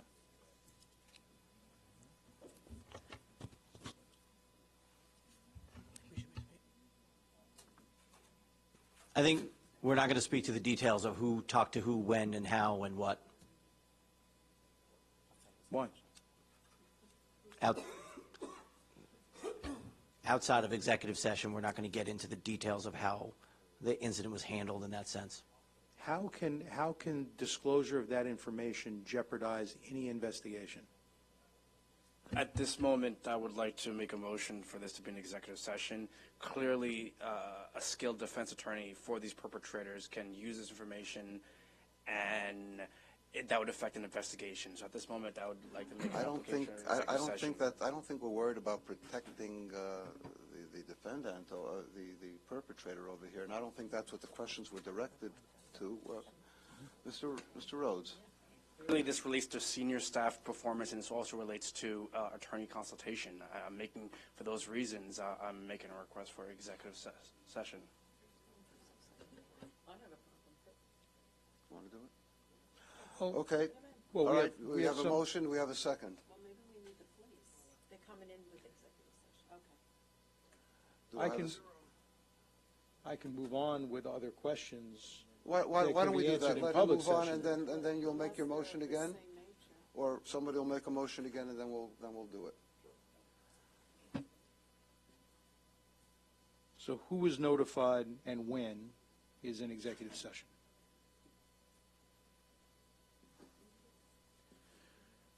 Now, I just want to clarify, and a couple of my colleagues here have gone into it. The Newsday article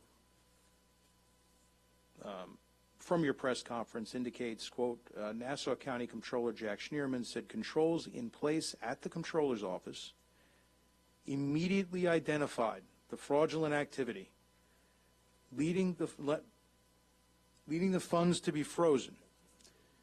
He said the additional security controls had been added, additional security controls had been added since the attack. That isn't accurate, as we now know, correct? Once we were notified by the bank that there were monies going into the fraudulent account, we were able to immediately identify the $710,000 based, and we immediately took action and started the investigation. But the suggestion that there was some sort of internal control in place at the Comptroller's office that actually discovered this would be inaccurate. We were able to identify the $710,000 and as effectively and as fast as we were based upon the records that we maintained in our office. All right. So and those are part of our controls, is to have those records so we could get the money back as quickly as possible. Were it not for the fact that somebody at the bank not an employee of Nassau County, not an employee of the Comptroller's Office, were it not for somebody on the ball at the bank who picked up on this, you would have had absolutely no idea that this even happened. Perhaps until the vendor called up and said, "Where's my check?" Is that accurate?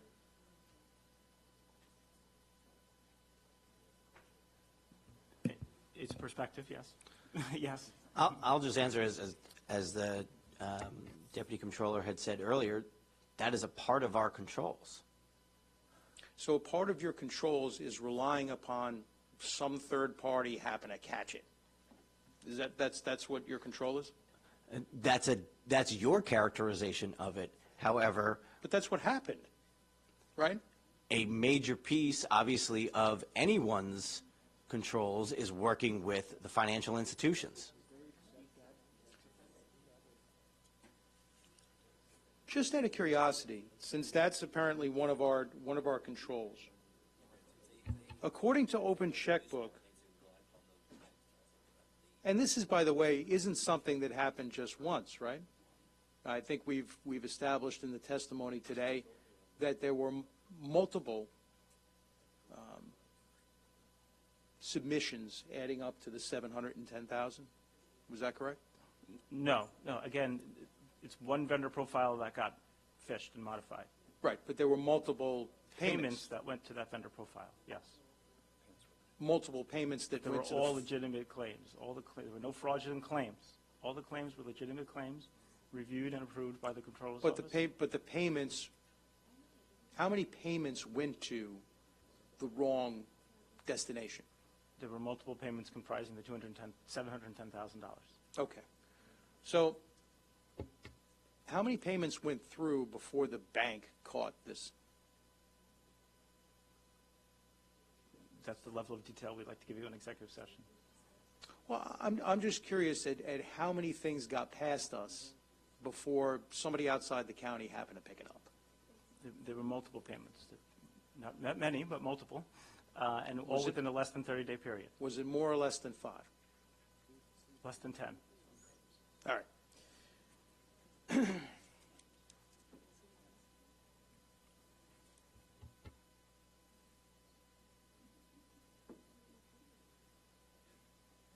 The updated controls that you've put in place. Now, you're telling us you can't discuss those updated controls unless we're in executive session. We've discussed a number of them, so if you have, We discussed, we went into quite a bit of detail on them already.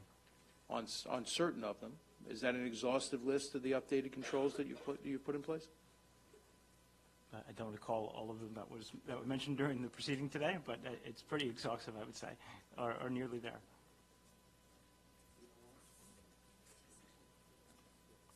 And we've discussed Open Checkbook and the information that is part of some of these controls you're now requiring. And in this particular instance, you indicated that the scammer completed the form with the correct tax identification number, TIN, the correct vendor name, the correct vendor contact name, the correct vendor address, and the correct vendor phone number, right? And submitted the modified fraudulent check. Okay, and a copy of the check. The information that's contained here as your check against that is information that can be publicly obtained probably within about 20 minutes. What other controls are you putting in place, or checks are you putting in place to safeguard against this? Right, so as discussed, we do the dual check, right? There's one individual or an individual at the vendor who will request the change, and then our department will reach out to a separate individual within the vendors, at the vendor, preferably the contact person on the contract, to verify that those changes are being made and to verify all of the information on the form. And if it was simple enough for this particular fraudster, I guess we're calling him, to be able to game the system, how do you have any confidence that the 120,738 checks that were issued to vendors, that the same thing didn't happen multiple times? That the bank didn't happen to tell us about? Or the vendor not telling us they didn't receive payment, right? So we haven't. What safeguards do we have that hasn't occurred? I think we've been Yeah, I think over we've been this a through bit. that. We have the additional controls we put in place. We reviewed all no. of the forms that were submitted for a 6-month period prior to the incident, and verified that all that information was accurate for all the active vendors. All right, well, I guess we'll get the rest of the answers in executive session. All right. Well, okay, well, why don't we? Oh, Mr. Ferretti. Thank you, Chairman. Good afternoon, gentlemen. I want to get some dates down. Number one, when were you first, what date were you first notified of this incident? As indicated, we will give specifics like that in executive session. Mr. Ferretti, what was the I was just question? asking what date they were notified of the incident. Well, why don't you do this? Why don't you do this? Have you been making notes of these questions, of these important questions that you didn't want to answer? Yes? That didn't want to answer, but felt it was necessary to answer in executive session, yes. I understood. I'm Yes. sorry. Forgive me. Yes. Correct. You are absolutely correct. You've been making notes. Do we have your undertaking to supply those answers in a confidential note to the committee? Sure, Okay. When? as soon as we can put them together, A day, a week, a year? within a week. Okay. Fair enough. Can you tell us if you first discovered this before or after the budget was passed by this body? The county budget. A particular year? The 2020 budget that we passed in October of 2019. I don't recall the date that the budget was passed, so. October 28th, 2019. I think the answer will be in the executive, in the memo that we provide to you.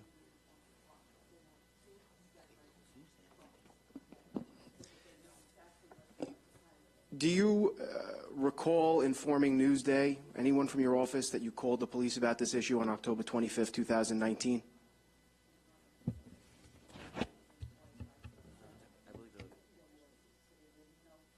In a press release? I believe the police commissioner may have informed of that, but that date sounds right. Right, in terms of what? When you called the police? Somebody from your office called the police? Correct. Okay. Now, we know you contacted the county executive at some point after discovering this, correct? County executive's office? Correct. Okay. Was that before or after you contacted the police?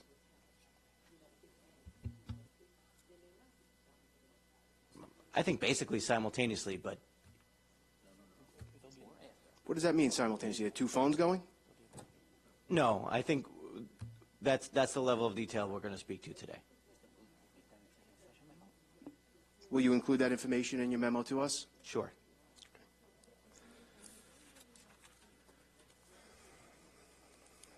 Can you explain what a cyber attack is?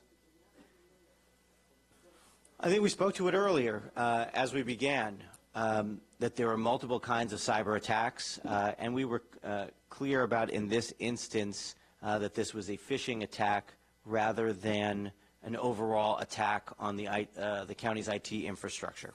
So then you would say a phishing attack is a type of cyber attack? Would that be fair? We've mentioned that several times, yes. I understand. I might ask some questions that you've already answered. I apologize for that. It's been a couple hours. My understanding of what a phishing expedition is a fraudulent email or communication that draws information from the municipality in this case. Would you agree with that? And that's fundamentally what happened here. There was a fraudulent email, the mimicked email that drew the information from the municipality, correct? And what information did it draw? I mean, you didn't give them a credit card number, you didn't give them a social security number. What information did it draw? Essentially, they requested and received a vendor information form, which is publicly available on our website. Okay. So then in what way is this a phishing expedition?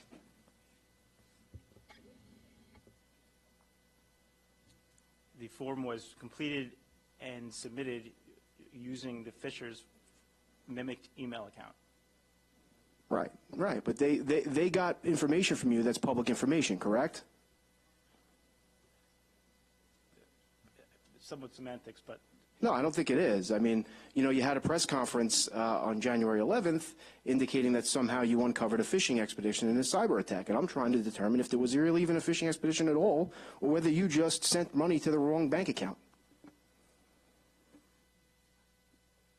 the information was submitted using the mimicked email account. The initial information from that mimicked email account was a phishing. They were asking to receive, they asked the fiscal officer to send the information, the form, which was then completed and sent back to us using that mimicked email account. Well, It all let's ask, started with the phishing incident. you indicated they asked the fiscal officer. Was the initial email to the fiscal officer? The initial email was to a general email account at the controller's office, which was forwarded to the fiscal officer.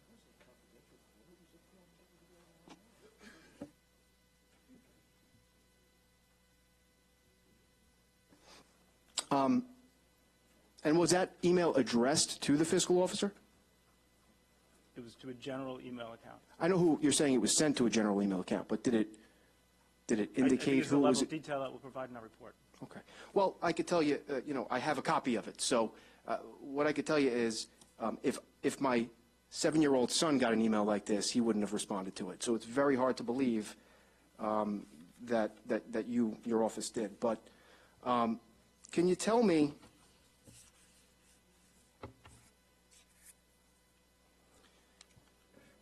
again, I'm sorry, was there, when you received the email, are there any dual controls in place? I'm sorry, excuse me, legislator. You just said you had a copy of which now? Mr. Freddie, you have a copy of that email? Yes. Oh, can you give it to someone for? Sure, I'll pass it around.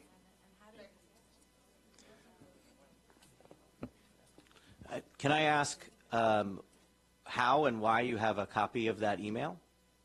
It was given to me a few minutes ago. By whom? Oh, I get to ask the questions, Controller, respectfully. I I'll tell you appreciate what, that, but I'll send you a memo when I get the information. I okay? get to be concerned about the security here, and that's a concern. Who's security? Security of an email that was sent to your general email address? I mean, we're talking about internal emails that are the subject of investigation, so that is a concern if they're being forwarded around, yes. Well, I think that we should be concerned about what happened a little bit more than how I'm trying to get to the bottom of why it happened. Well, I think we can agree that we should be concerned about what happened, and I think we are concerned about what happened. And there's a point where the concern about what happened butts up against... I think we're running in circles here, and I think this is another illustration of the fact that if you think that this shouldn't be out there, well, then the fact that it is out there is not a great thing. I think we should move on. And maybe not a great thing from your office. I don't know. Were there dual controls in place when emails such as these came in? I'm not sure we understand the question. Sure. When this, as you described it, phishing email came in, prior to the change being made to the bank account information, were there more than one set of eyes that reviewed this request? Yes. Okay. And who from your office, what title, if you're not going to give me a name, reviewed the request? The initial email was sent to that general mailbox. It was then forwarded to me by the Director of Accounting. I then had possession of it, and once the information was provided, submitted that to a supervisor over that unit, who then forwarded it on to person to process it. Okay. Now, and I apologize if this was already asked, it may have been, but was there any kind of contact, whether by telephone or any other means, with the vendor prior to making the change to confirm that they're requesting this change? At the time, the major control in place was the submittal of a void check, which was fraudulently submitted. That's the additional controls we put in place to make that contact. Okay, so is that a no? There was no communication with the vendor to confirm that they were requesting this change?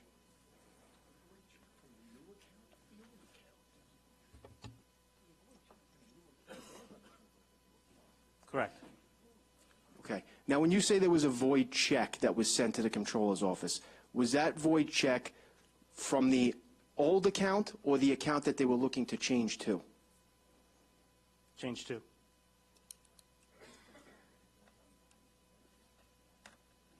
So how does that safeguard anything? That's why we put additional controls in place that we've discussed. So it doesn't. Getting a check from the new account does nothing, correct? It enables us to verify that it is in fact a bank account, a true bank account. Well, that's great. But how does that in any way, I mean, you included it on your packet in your slideshow, how in that in any way safeguard this from happening? Getting a copy of the check. You didn't contact the vendor to confirm they wanted this change. You got a check that we now know is for the new account, which is useless. So in what way did this check, or I guess I just said it was useless, would you agree? Did this check safeguard, have it act as a safeguard in any way whatsoever?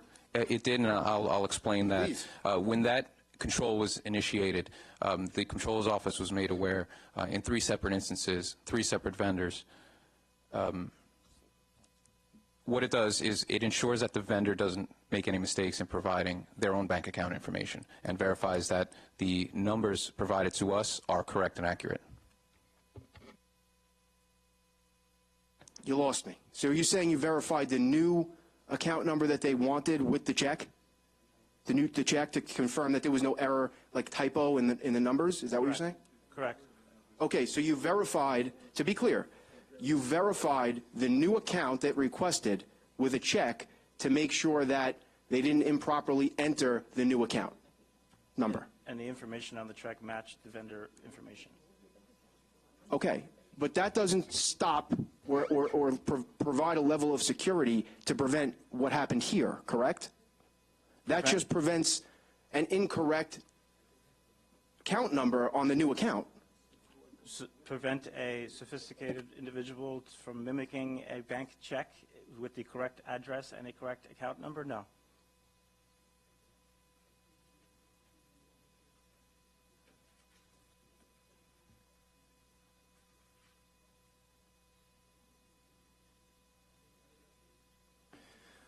You indicated that you've already met with the IT department, is that correct? No. Oh, I thought you said in the beginning that you've already met with them in terms of new training procedures and... They've instituted new training procedures as well as we have. Has your office contacted IT since October 25th, 2019, with regard to training controller employees? We've been doing in the internal training, and on top of that, the IT department has done training for all counting employees on how to identify phishing.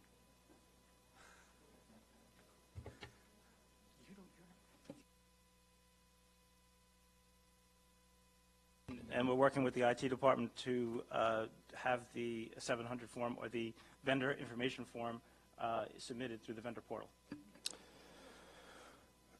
And just to be clear, the new procedures and policies that you put in place after this attack, you're not willing to share them right now to the public, is that correct? No, I think we have. All of them? I believe so. I think we shared the general thrust of them in some significant level of detail to the extent that we could. And we also detailed additional levels of control that are forthcoming.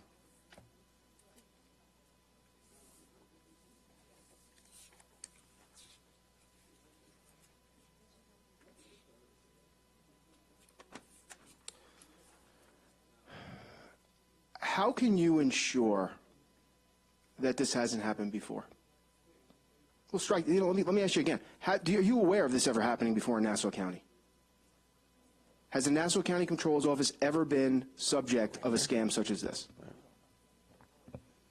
During my time, I'm not aware. I'm not asking during your time. Are you aware of any time the Nassau County Controller's Office ever being subject to a scam such as this?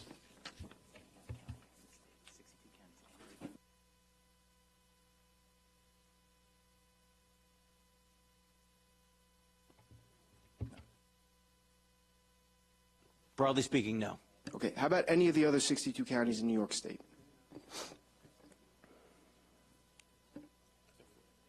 Go ahead. I'm not in a position to answer comprehensively from New York State, but as we spoke about earlier in the presentation, we're seeing attacks proliferate. In fact, in this particular attack alone, there were 3 to 4 municipalities targeted, some of which on Long Island. Okay. Sorry, I'm getting a little distracted. So I'm not asking you to answer for all New York State. I know what I'm asking is, are you aware of any other counties who have been attacked in a similar way? If the answer is you're not aware of it, that's fine. I'm just asking if any of the 3 of you are aware. We're aware that in this instance, there were other counties attacked in a similar manner. What counties?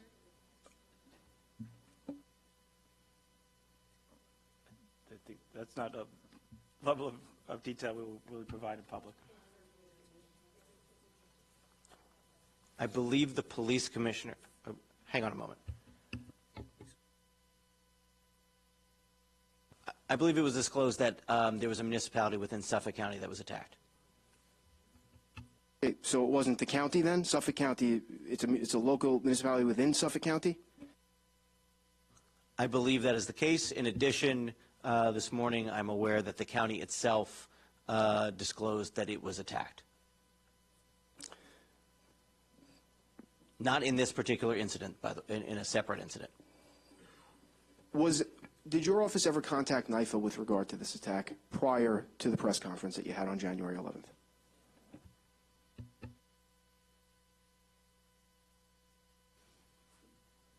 I don't believe so, but I will double check. So there's a chance you contacted NYFA with regard to this attack? You can't tell me affirmatively that you did not? I don't believe that we did, but I will double check. Well, okay. Did your office contact anyone outside of Nassau County government about this attack prior to January 11th?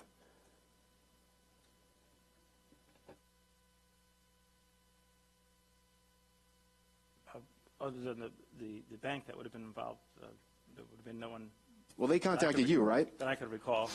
But when you're saying contact, so you're talking about general contacts? Yeah, contact. You didn't tell us. Did you tell anyone else? Contact regarding the incident. So we would have had to talk to the bank about the incident. That's a contact. Okay. Other than the bank, anyone outside of Nassau County government, did you contact them about this incident prior to January 11th? I don't believe so. Again, you can't say affirmatively you did not. We may have asked some information from the vendor, but I don't recall.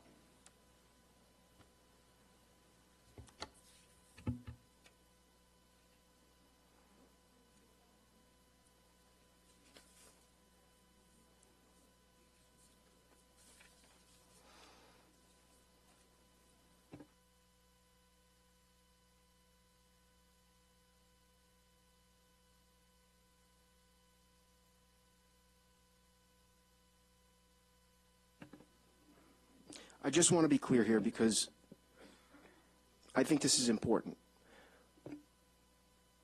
You cannot say whether or not, on 100% certainty, I'm asking you, Comptroller, whether your office, somebody from your office, or you personally contacted NYFA and informed them of this, the Fiscal Control Board of this county. You're being the fiscal watchdog. You can't tell me if you contacted NYFA and informed them prior to them approving our budget whether this incident occurred. No, I cannot say that definitively. We contacted NYFA, and if you'd like to delineate what you see as a tie-in between this and the budget, I'd be interested in understanding where you're coming from. Sure. Well, when we passed the budget, and possibly when NYFA approved the budget, we don't know because you don't know if you told them, we were not aware of this possible deficiency, shortfall, in our budget. You don't see that as a problem? I think you are making a link between payments and budget that is incorrect.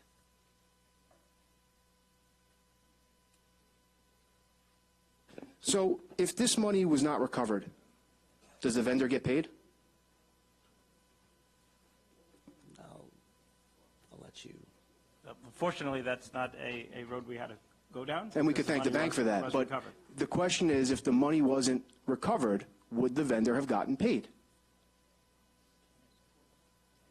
The vendor would have had a valid claim against the county, and the money would have been due and owing. Right. And who pays that? It's taxpayer money, correct? Yes? Correct. Right. So we voted on a budget where there was this money in limbo, where you did not know if we were going to recover it, and we were not informed of that prior to voting. And we also didn't know the amount at that time, if I'm following this correctly. We didn't know it was limited to $710,000. I'm sorry, I'm not following that this is relevant to the budget of 2020.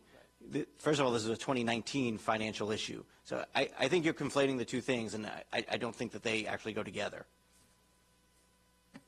Well, maybe I'm mistaken, but if there's a shortfall in the 2019 budget, wouldn't it come out of the 2020 budget? If there was a shortfall in the 2019 budget, it would be dealt with from a fund balance perspective, which that's an entirely different discussion altogether. But it would not necessarily impact the 2020 budget. Doesn't the fund balance go into the budget? The overall fund balance of the county, I don't believe that it would impact the budget. But bottom line, I don't see Well, that maybe these this two was a issues discussion we could have had. I don't see that these two issues are related. Okay. When the budget was passed, do you know what the exposure was? On October 28th, did you know what the exposure was to the 2019 or 20 budget? I believe at that point the funds were frozen. Okay, The majority of the money at that point would have been recovered. But can you confirm that that was we're talking about a 3-day period here, right? I mean, you notified the police on October 25th. We passed the budget on October 28th.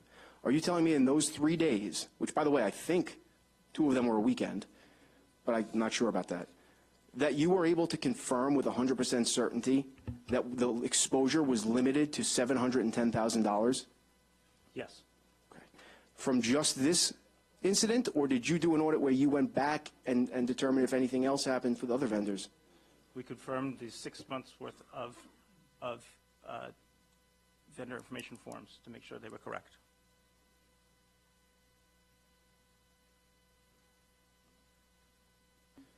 Okay, that's all I have for now. Thank you. To the chair, a point of order. Legislator Ferretti presented this email that I learned off the record that it was obtained from the police department. I'd just like to know when and where did you receive that documentation? Oh. I'm sorry. You're asking him. Well, Legislator Ferretti mentioned that he received a copy of the actual email that was used in this. Well, you saw it as well, I would like to know how that document was and obtained. I will answer you, counsel. Our counsel didn't receive a copy of it. Can I? You want to let me finish my sentence, or would you rather You can just go keep on making speeches? Okay. I'm asking questions. All right. Now, counsel requested that the police department show it to him. Police department agreed to show it to him on a confidential basis. He exhibited But he put it on the record. No, there's no. We can show it to anyone? All right, it was not provided on a confidential basis. It was provided to us, and we just showed it to you too. There's nothing nefarious, nothing hidden. We just saw it for the first time, and we showed it to you for the first time. None of the members of the committee saw it before now. We just saw it for the first time, and so did you. There's nothing scary about this. Was this the first time that Mr. Ferretti saw it? Well, Mr. Ferretti, is it the first time you saw it? Absolutely. Yeah. Yeah, just everybody sitting here saw it for the first time. I just saw it for the first time. Can we receive an official copy? Can our council receive an official copy? If the PD allows it, it's fine with us. Then we'll ask. The police are going to be out here, and we'll ask them for it. Because we asked for it and you didn't. It's not that Yeah, but this is complicated. a public hearing. Why wouldn't both sides have it? Because we asked for it and got it, and you didn't. And when we got it, we looked at it and showed it to you too. It's really not complicated here. And you want to make something out of nothing, you can keep on trying. All right. And by the way, I just would make one point as to what that did show. There was a real red flag on that email, and I'm not going to go into depth on it, but this is a very simple thing. On the signature, the from of the scammer showed that it came from xcorp.org,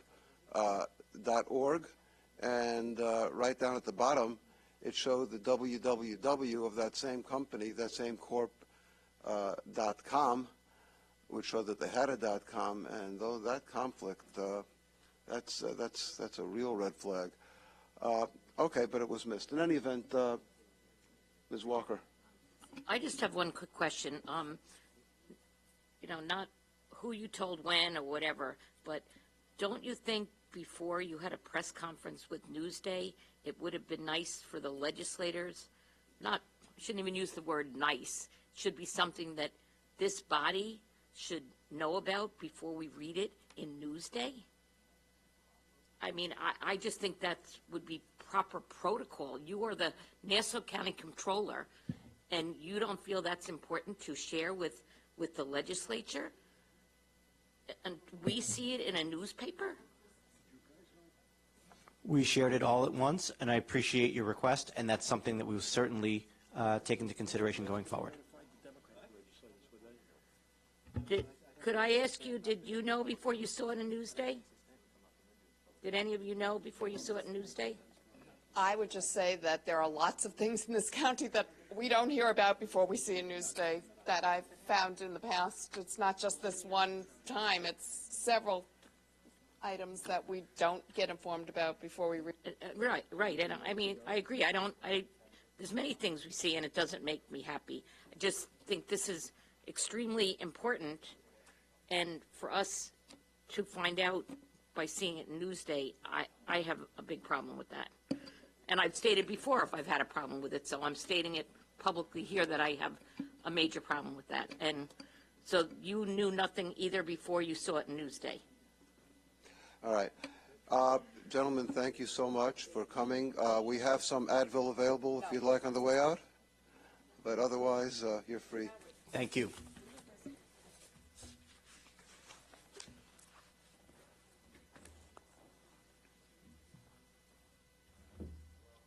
You know what, but I would ask you not to leave the room, actually, because I'm told that there may be some further questions that may develop. So if you would just hang out, that would be preferable. We have one more witness, I believe, from IT. That would be Nancy Stanton.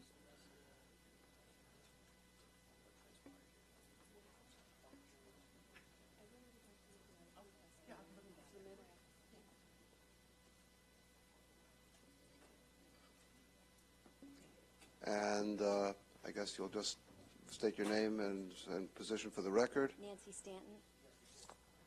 You got that already? No. Okay, go ahead. Say your name. Al Perez, Deputy Commissioner. Steve Barry, Manager of Computer Operations. Now, do you have a statement to make? I do. Okay, please go ahead. Okay. Good evening, Nancy Stanton, IT Commissioner. We would like to thank you for this opportunity to speak here today to discuss efforts that my department have put in place to harden our infrastructure. I have brought with me today senior staff Al Perez and Steve Barry. Let me first begin by letting you know that the Department of Information Technology takes cybersecurity very seriously. The infrastructure, network systems, and house data we store and maintain in the county are the cornerstone to the operation of many departments and constituents. Because of this, it is one of the most, if not the highest priority in my department. My department is committed to reduce security risks by eliminating potential attacks throughout the county.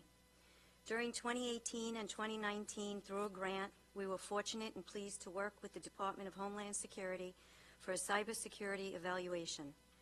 The purpose of this cooperative exercise was to assess any possible vulnerabilities that we have had in our systems. This analysis produced a report of vulnerabilities and recommendations to harden our environments and systems. As of today, I am pleased to say that with the support of my staff, all critical recommendations have been remediated. In addition to meeting weekly to discuss security measures and weekly activity, we have done many things. Some you can see, some you cannot. Here are a few examples of what you can see. Actively migrating from Windows 7 to Windows 10. Acquired and deployed user-employee security training. Implemented multi-factor authentication across a number of departments, soon to be countywide. Implemented a complex password policy. Locked down the use of personal email access. Limited web access through web filters. Here are a few things you cannot see. Implemented stronger application update deployments, browser Windows versions. Adopted a more aggressive security update practice with Windows and MS Office security updates. Acquired and deployed countywide AI-driven security suite and maintained version deployments. Overhauled completely the way Nassau County performs backups.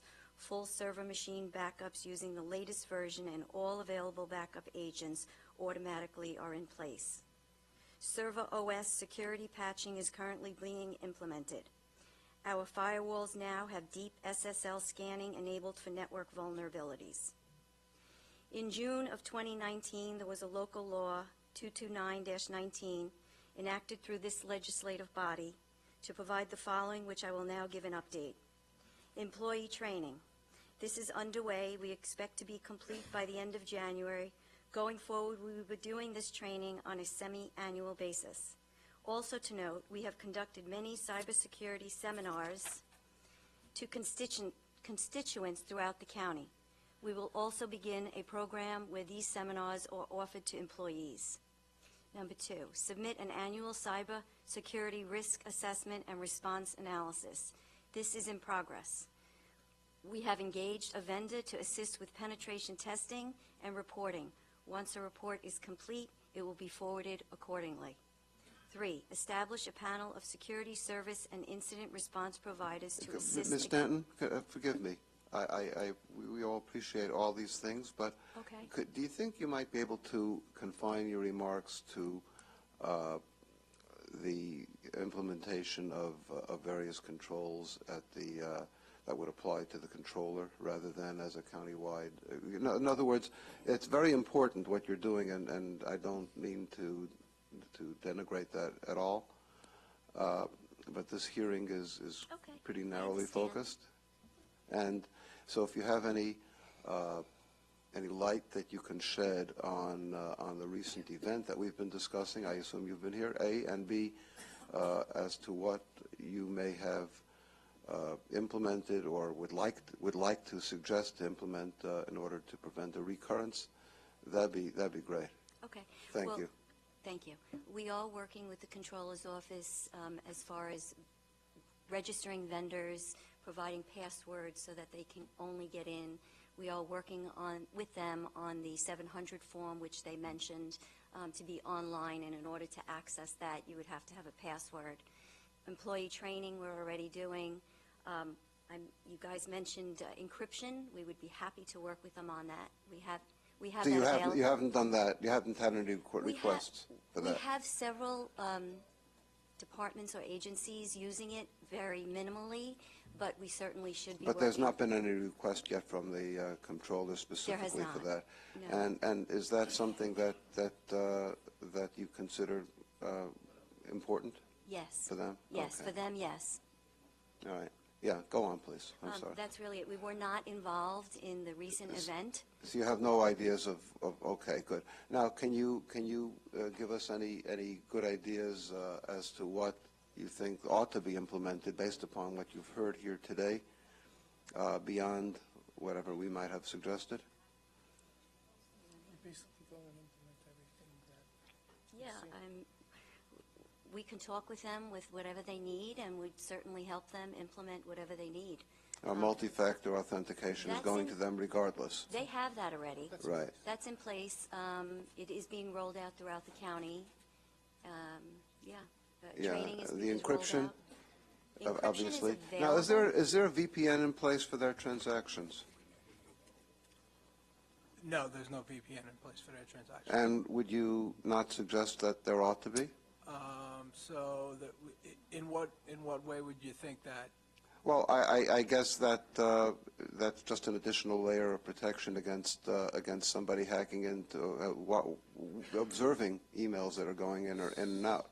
So the VPN would be for if there were transactions coming in and out of the county, not for emails. It would be if somebody was connecting. VPN would not would not include alleviate this issue. No. emails would not travel through the VPN No. if you had a VPN. No. So our email system in Nassau County is in Microsoft Office 365. Yes. So anything in and out of the county is coming over our internet connection. Which is adequately protected in and of itself. Therefore, Absolutely. the VPN, okay, it's protected from snooping. Got it. Like Mr. Sherman said, it was a phishing attempt on the comptroller's office. So last week we actively blocked 1,100 phishing attempts into the county. Can you block? Can you set things up at the controller's office if necessary, so that nothing is done from a remote computer? So that nothing is done from No a remote financial transactions can be implemented through a remote computer. So if financial transactions if they're coming from outside the county, they can only come through a VPN or a secure connection. Well, I'm talking about in other words, let's say I'm just imagining this, and there's no suggestion that this has actually occurred, just to be clear. But should a county employee decide to work from home, let's say, and process payments by coming in through the county system, They'll be coming in through a VPN they'll be system? coming in through a VPN. Correct, So therefore, that would be safe. correct. Okay. All right. Anybody? Nobody. Thank you. All right. Now, we're done with our witnesses, and if there are any members of the public that would like to comment, you're welcome to let yourselves be known now. Anybody? Can't hear. Oh, we have a winner here, right? You would like to make a public comment? Why don't you just come right up, please? At that desk over there, at the other side of it, and there's push the red button, and Okay. My name is Eileen Hessian, and I come from Long Beach. I am really up here just to say thank you very much for having this hearing.